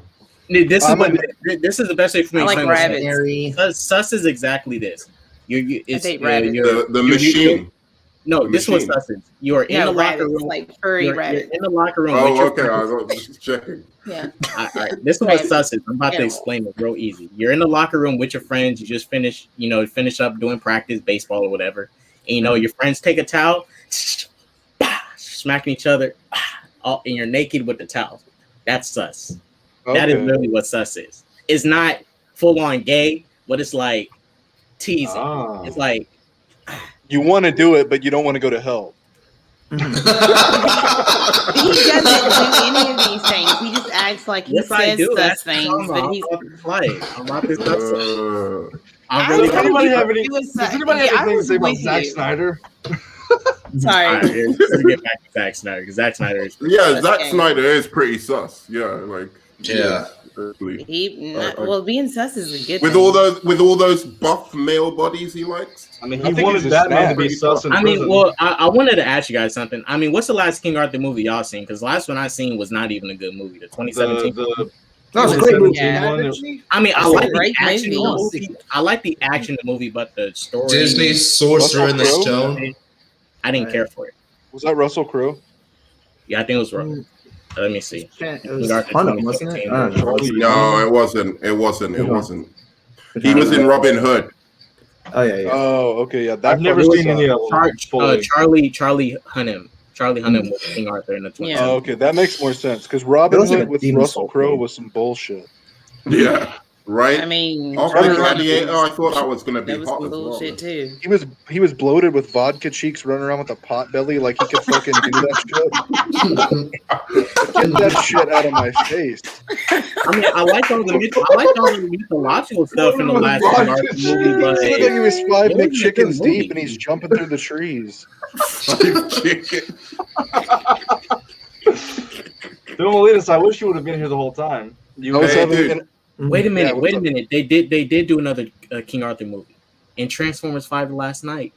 Oh my god. That was That's was a disgusting. secret Transformers. I didn't even watch that movie. Terrible. Can I get an Oscar snub on that? There one? was the Sean Connery one as well, right? Yeah, that was it. It was a hidden King Arthur Climate Transformers one. movie because the main character, Mark Wahlberg's character, was fucking King Arthur. He pulled out the sword and Oh. stopped the Transformers sword. Wait, Oh, what? that's so stupid. Wait, that happened? Yeah. Yeah. Marky Mark God. is King Arthur? No, he Yeah. wasn't King Arthur, but the movie was based around King Arthur's. He was a King Arthur. representation of King Arthur. Yeah, Well, he pulled out a sword. A Transformer was about to kill Optimus, and he literally stops the impact of the sword with a little What? tiny sword. I was like, what I gotta the see fuck? this. I did That's not watch that fucking one. garbage. I've only seen the You don't have first to play it, one. but I'm gonna so. send you the scene, Pickle. I'm gonna send you. Yeah, send it to me because the last one I I'm watched not- was the one I'm not before going that. to. I'm shocked you haven't seen it, scene, bro. But Anyway, does anybody have any last Zack thoughts on Zack Snyder's- Snyder? No, I wanted to talk about this new movie that he's done because basically I was all for him doing this Justice League 2, if with some caveats. I was like, they need to control him a little, get like the narrative. But this is such a weird movie for Zack Snyder. I don't hate it as much as maybe Lantern or Paul does, but it is weird. It doesn't even look good, right? Like he's going. It's like if he doesn't have a 300 million budget, he can't make a good-looking movie. That's what I feel like after seeing this. And then you add to that just how terrible the narrative, all the things we say about the storytelling of Zack Snyder is just like big ideas, loads and loads of ideas, can't execute it. And this film sounds like this is good. It's like he's digressing back into what's it called, the stupid film with all the girls that the ninja girls. Sucker Punch. It's like he's Terrible digressing movie. back into Sucker Punch territory. I wouldn't say this movie is the zombie movie he just did, is Army of the Dead, is that bad, but it's going back in that direction. And with this, I can't see this not being another Sucker Punch, except less visually appealing. You're really making me not want to watch it. It looks bad. Straight But up. I'm gonna watch it. Just Lance, I watched most of your rant, and I've the review because I hate horror movies. I hate zombie movies. Like a zombie movie has to be excellent for me to like it. So from what I'm hearing, I'm probably gonna hate it. It's not a but bad movie. Pickle, Army of Dead's not a It's just bad not movie, good. but it's no wow. It's no wow. It's nothing like makes you go wow. Because I'll be honest with you. Guess I'll how be much honest it with you. is. Guess Better how much zombie it movie. is. Guess It's how much better it is on zombie IMDb at the moment. I'm gonna say it's 6. IMDb 6.2. 7.5. It is, I think, 6.1 at the moment. 2. Sounds about right. 71% on Rotten Tomatoes. It's going down. It's going down like fucking Wonder Woman Titanic. 84, dude. Yeah. Like Wonder Woman 84. It's just like. I mean, I Especially want Grant every from Wonder Woman 84 like that. I want every movie I watch to be good, but man, Zack Snyder just I don't know. He's just not my cup of tea. And I love his Watchmen movie. I'll be honest with you guys. Like I said, he should go hit up Sony. Because I did. Sony's going to start. I did this article like last year about Sony wanting to do, more of their games as movies like Ratchet and Clank, God of War and stuff. Last of Us started doing a TV show for HBO. I'll be honest, he should go hit up Sony and get a God of War movie started. Like I think if anything he needs to do that is perfect for him, because he wants to make stuff look cool, gore and everything, God of War. I know he'll cast. And it has like minimal K-Dot. It has like minimal dialogue. Like you can get somebody like a Jason Momoa to be Kratos, where he doesn't have to have the best acting. You're there for the fight, like Mortal Kombat. You're there for the fights, and the set. You're there to see him fucking kill the Olympians. It's what do you think of him for it's Spawn? literally perfect. That for was him. just a good It's story. so perfect that he What do you think of him for Spawn, though? Spawn, I think. No. Would be quite good. Zack Snyder. No. There's not enough shirtless women or men in Spawn for that. Phil Milius, you were going to say something, man. No, I'm just saying he seems to really like either shirtless men or scantily clad women. So I don't know if Spawn's going to work for him. Who doesn't like that, Zack though? Snyder's gonna give us like a Honest. shirtless scene of Spawn in his nasty, ugly Spawn body. Doing his OnlyFans from hell. Like, hey everybody, check out Spawn. And gives like a shirtless scene of his ugly. I think the Spawn and the only Gold Rush. the only DC property Zack Snyder should touch Swamp Thing. would be Kingdom Come. No. I'd still- rather have like a legendary director. do No. that. I'm saying like You know, Kingdom Come is one of my top 3 favorite stories ever. I'm saying if there was one that he would touch, I'm talking about Sniff. I wouldn't even think about. I see what. Yeah. He's like my 30th choice, but if I had to pick one, it would be Kingdom Come or Lobo or something. Because I think he can He could do better in Injustice. he can handle the Injustice. Yeah, okay, I agree. Injustice better because I don't know if he can handle the themes of Kingdom Come without fucking it up. He would have not. he could have these heroes who have given up hope and still fuck it up.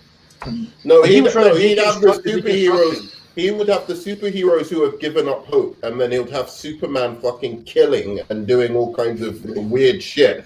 And it would be like, yeah, but he's the inspiration to these new. It wouldn't work. He couldn't do it. No. This is what he'll do. The heroes who lost hope, Zack Snyder will give them hope in the story.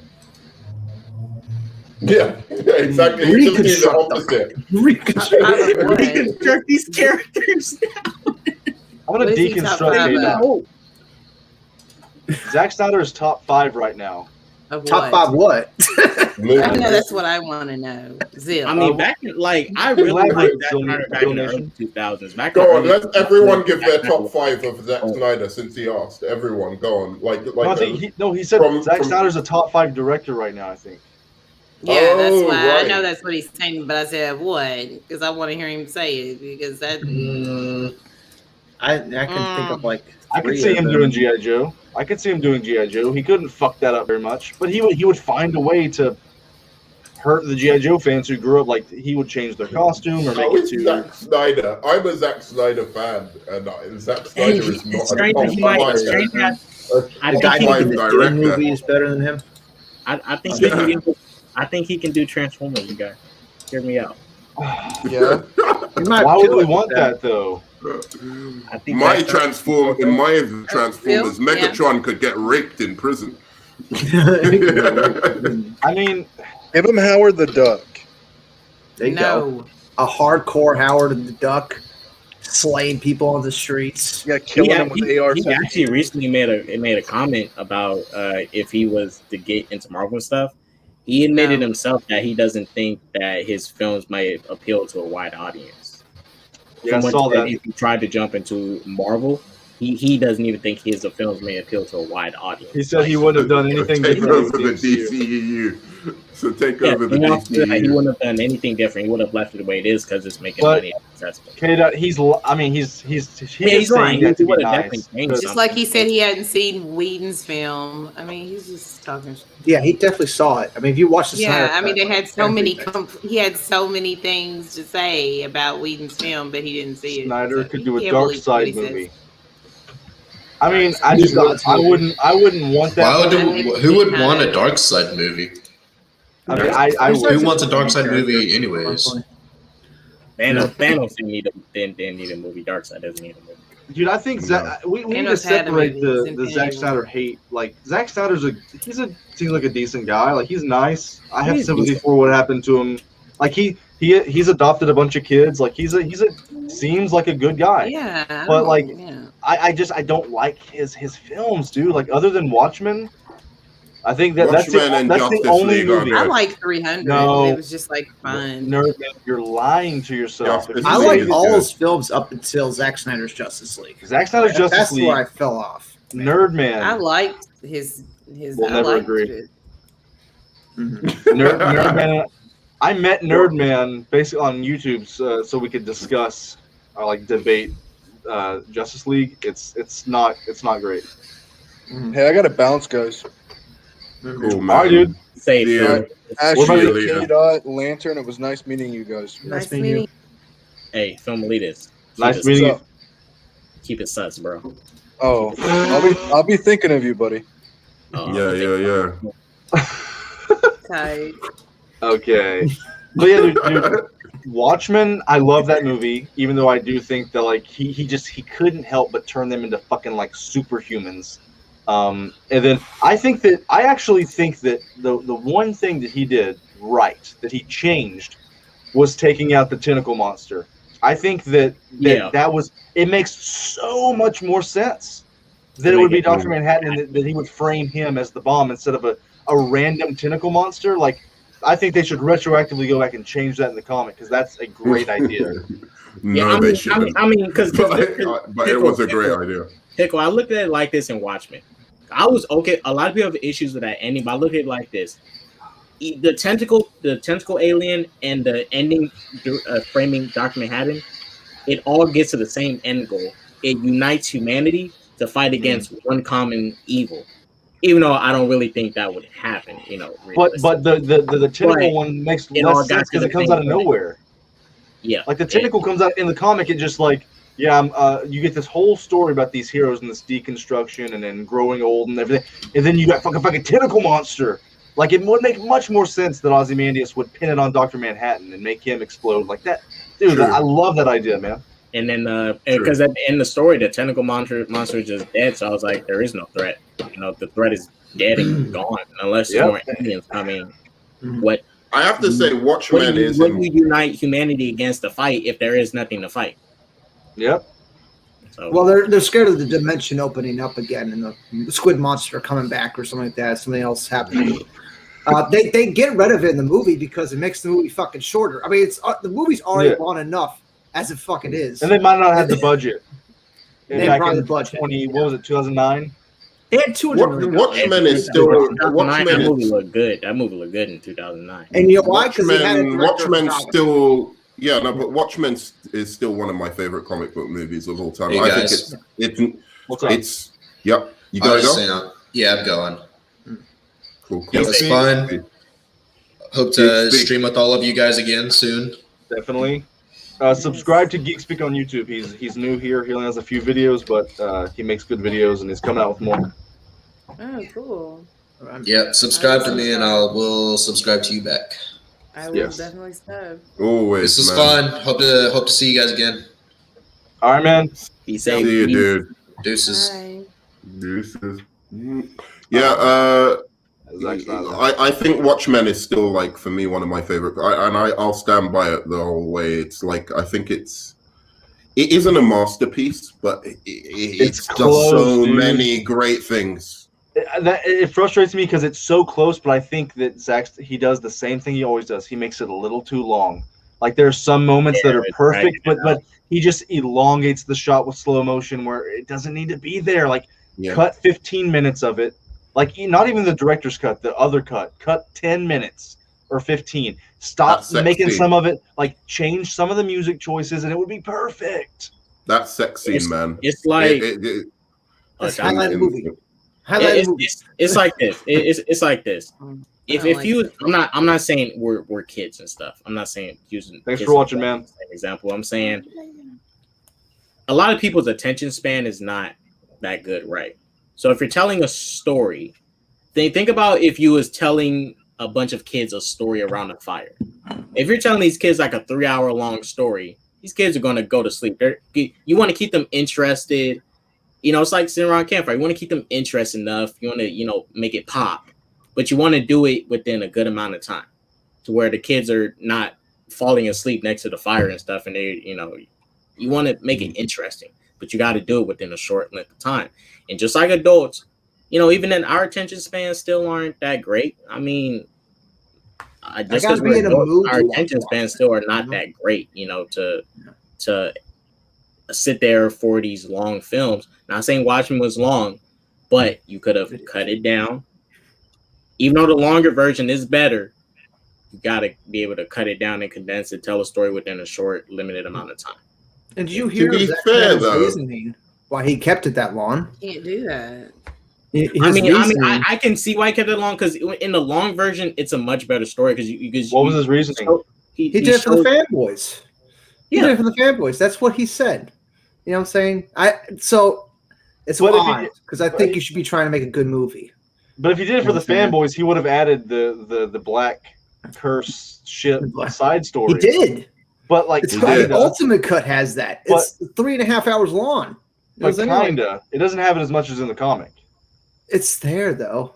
Like he even made little cutaways with the guy reading the comic book. You even had the scene of out night. The only thing he doesn't have is Night Owls. He had even had a scene of Night Owls. What's his name? Who's in Watchmen? Night Owl? Was that his name? Yeah. Night Owl. They had the scene of the person who came before him getting beat up by those muggers and stuff that came in and jacked him up. Yeah. They had that scene. It wasn't in the theatrical cut, but they had it in the Ultimate Cut, and it fleshed out and made things better. But it still was something that you didn't need to have in the film. It just fleshes things out. It gives more context, but it doesn't need to be in there. But it was a good thing too. It was a good thing. Lantern made a great point. Like almost every single Zack Snyder movie, like you just gotta be in the right mood to watch it. Like he doesn't make movies that are easily accessible. I think they're heavy. Yeah. Maybe Dawn of the Dead. I always have to watch. Go on, Ashley. No, you go ahead. I'll let you go.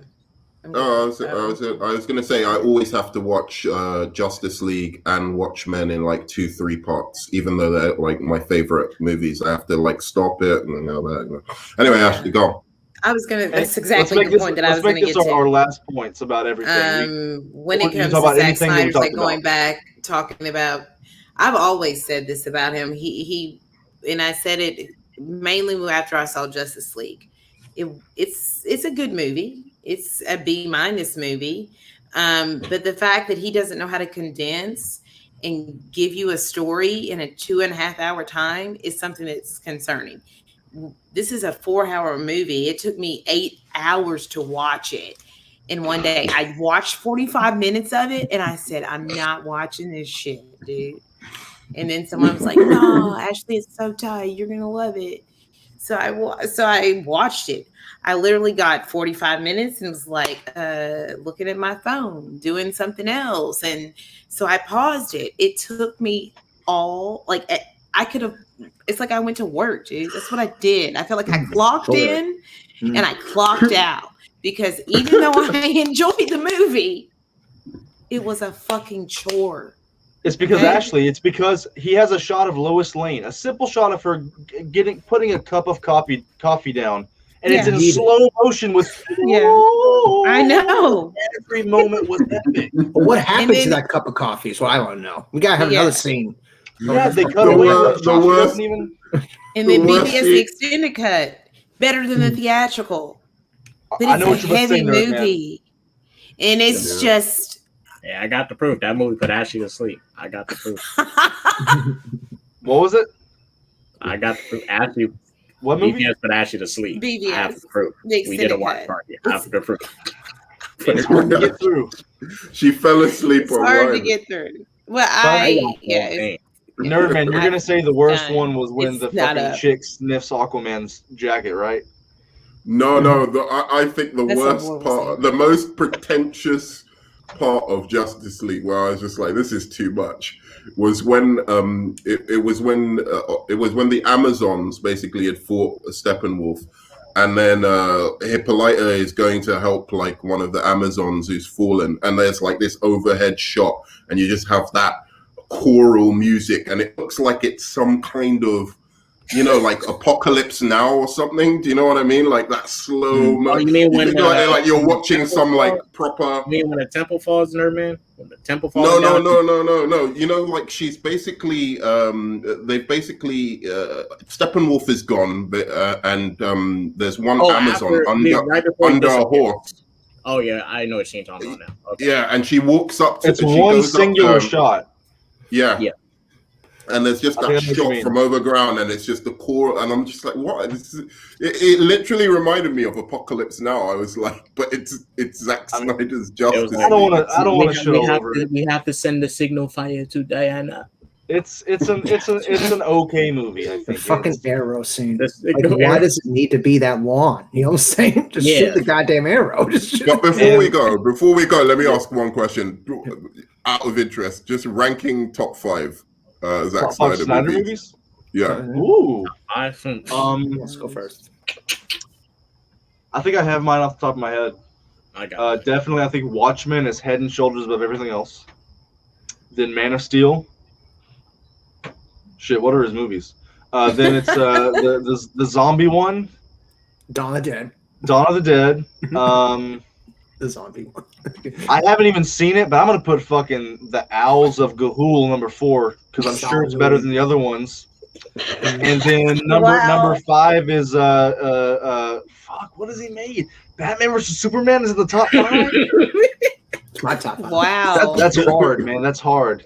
So I guess I didn't have the list. Fuck it. Watchmen and then everything else.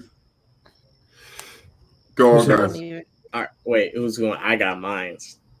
I don't even think I have Well, we five. could go in a row, but like, all right. You go. It's definitely Zack Snyder's Justice League, then Watchmen, then BVS, then Dawn Okay. of the Dead, and then Zack Snyder's Justice League. I literally can't rank the rest because I think they're so awful.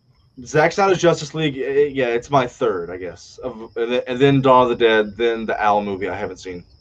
Yeah, How could you put Owl movie? I haven't seen but it. Zack Snyder's Justice League. I know it's is better than BVS. far- It's Sucker Punch.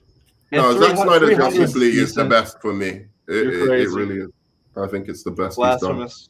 I'll go 300, Watchmen, Dawn of the Dead.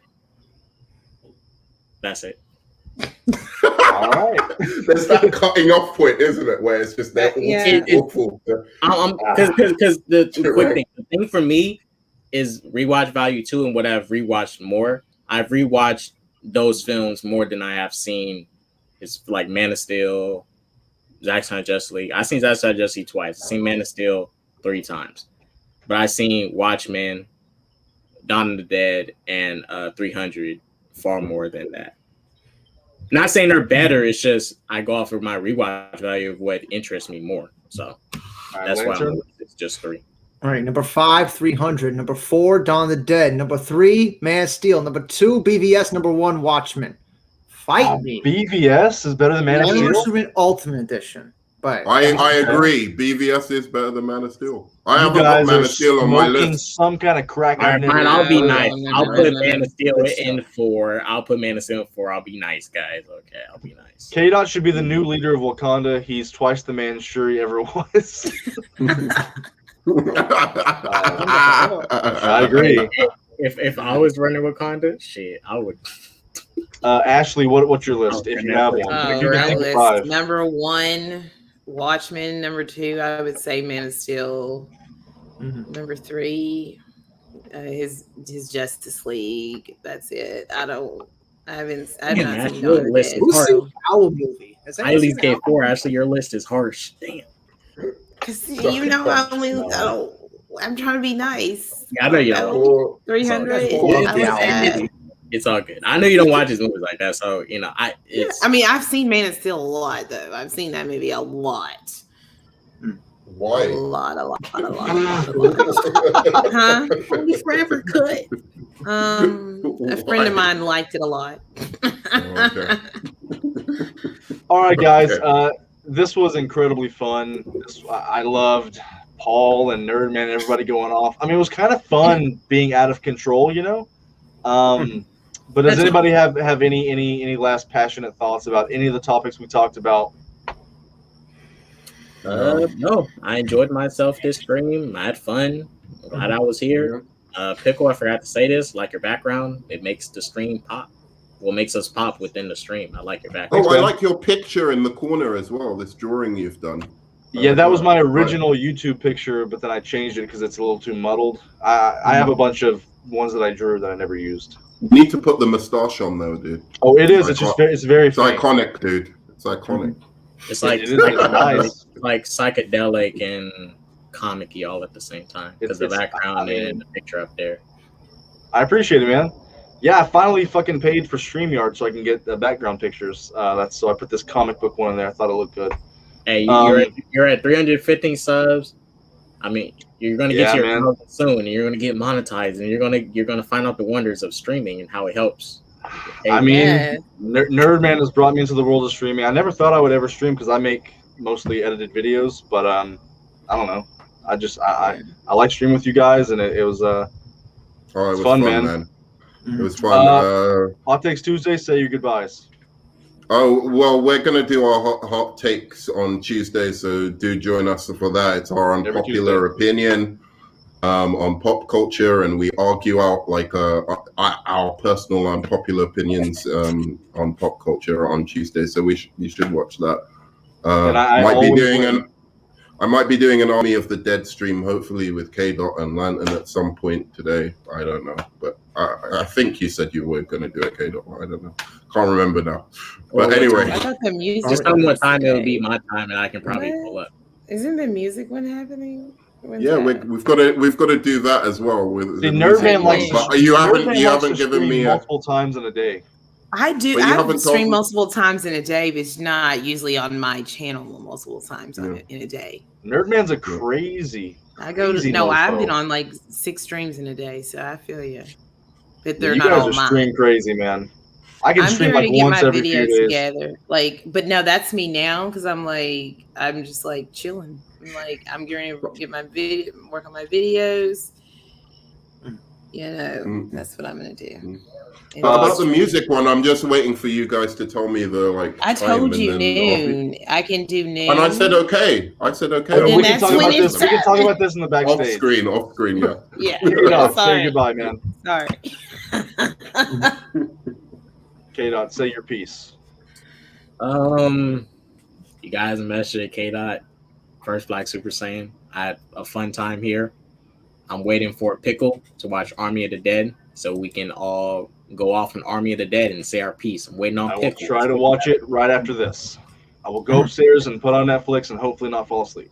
I'm ready for that Army of the Dead stream. We'll talk not going to happen. If you're watching MSK, you need to watch it too because we're going to talk about that on your Tuesday or Thursday stream. MSK, hurry up. Yeah, MSK, where you at, bro? You need to join this, man. He was at work. Son of a bitch. Can't believe it. Anyway. Where can we find you at, man? On my YouTube channel. What's it called? Entertainment. Okay, Spectre Entertainment. Yeah, I'll be playing some Ratchet and Clank Drunk later tonight. All right. Okay. Are you gonna stream it? Or are you just gonna play drunk for yourself? Yeah, it's a good idea. I probably should stream it. And are you jealous that I got a PS5? Yeah, you son of a bitch. How'd you get it? Where do you live? Matt Swider on Twitter. I fucking followed him. What's your home address? I live in Texas and I got lucky and I'm excited to get Ratchet and Clank PS5.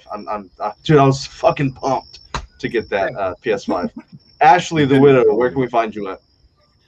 On my channel, the Widow, and on Twitter where I talk shit. And that's about the places where you can find me. And hopefully one day this week, if you'll see some of these great guys right here on my channel where we talk about pop culture and nerd shit too.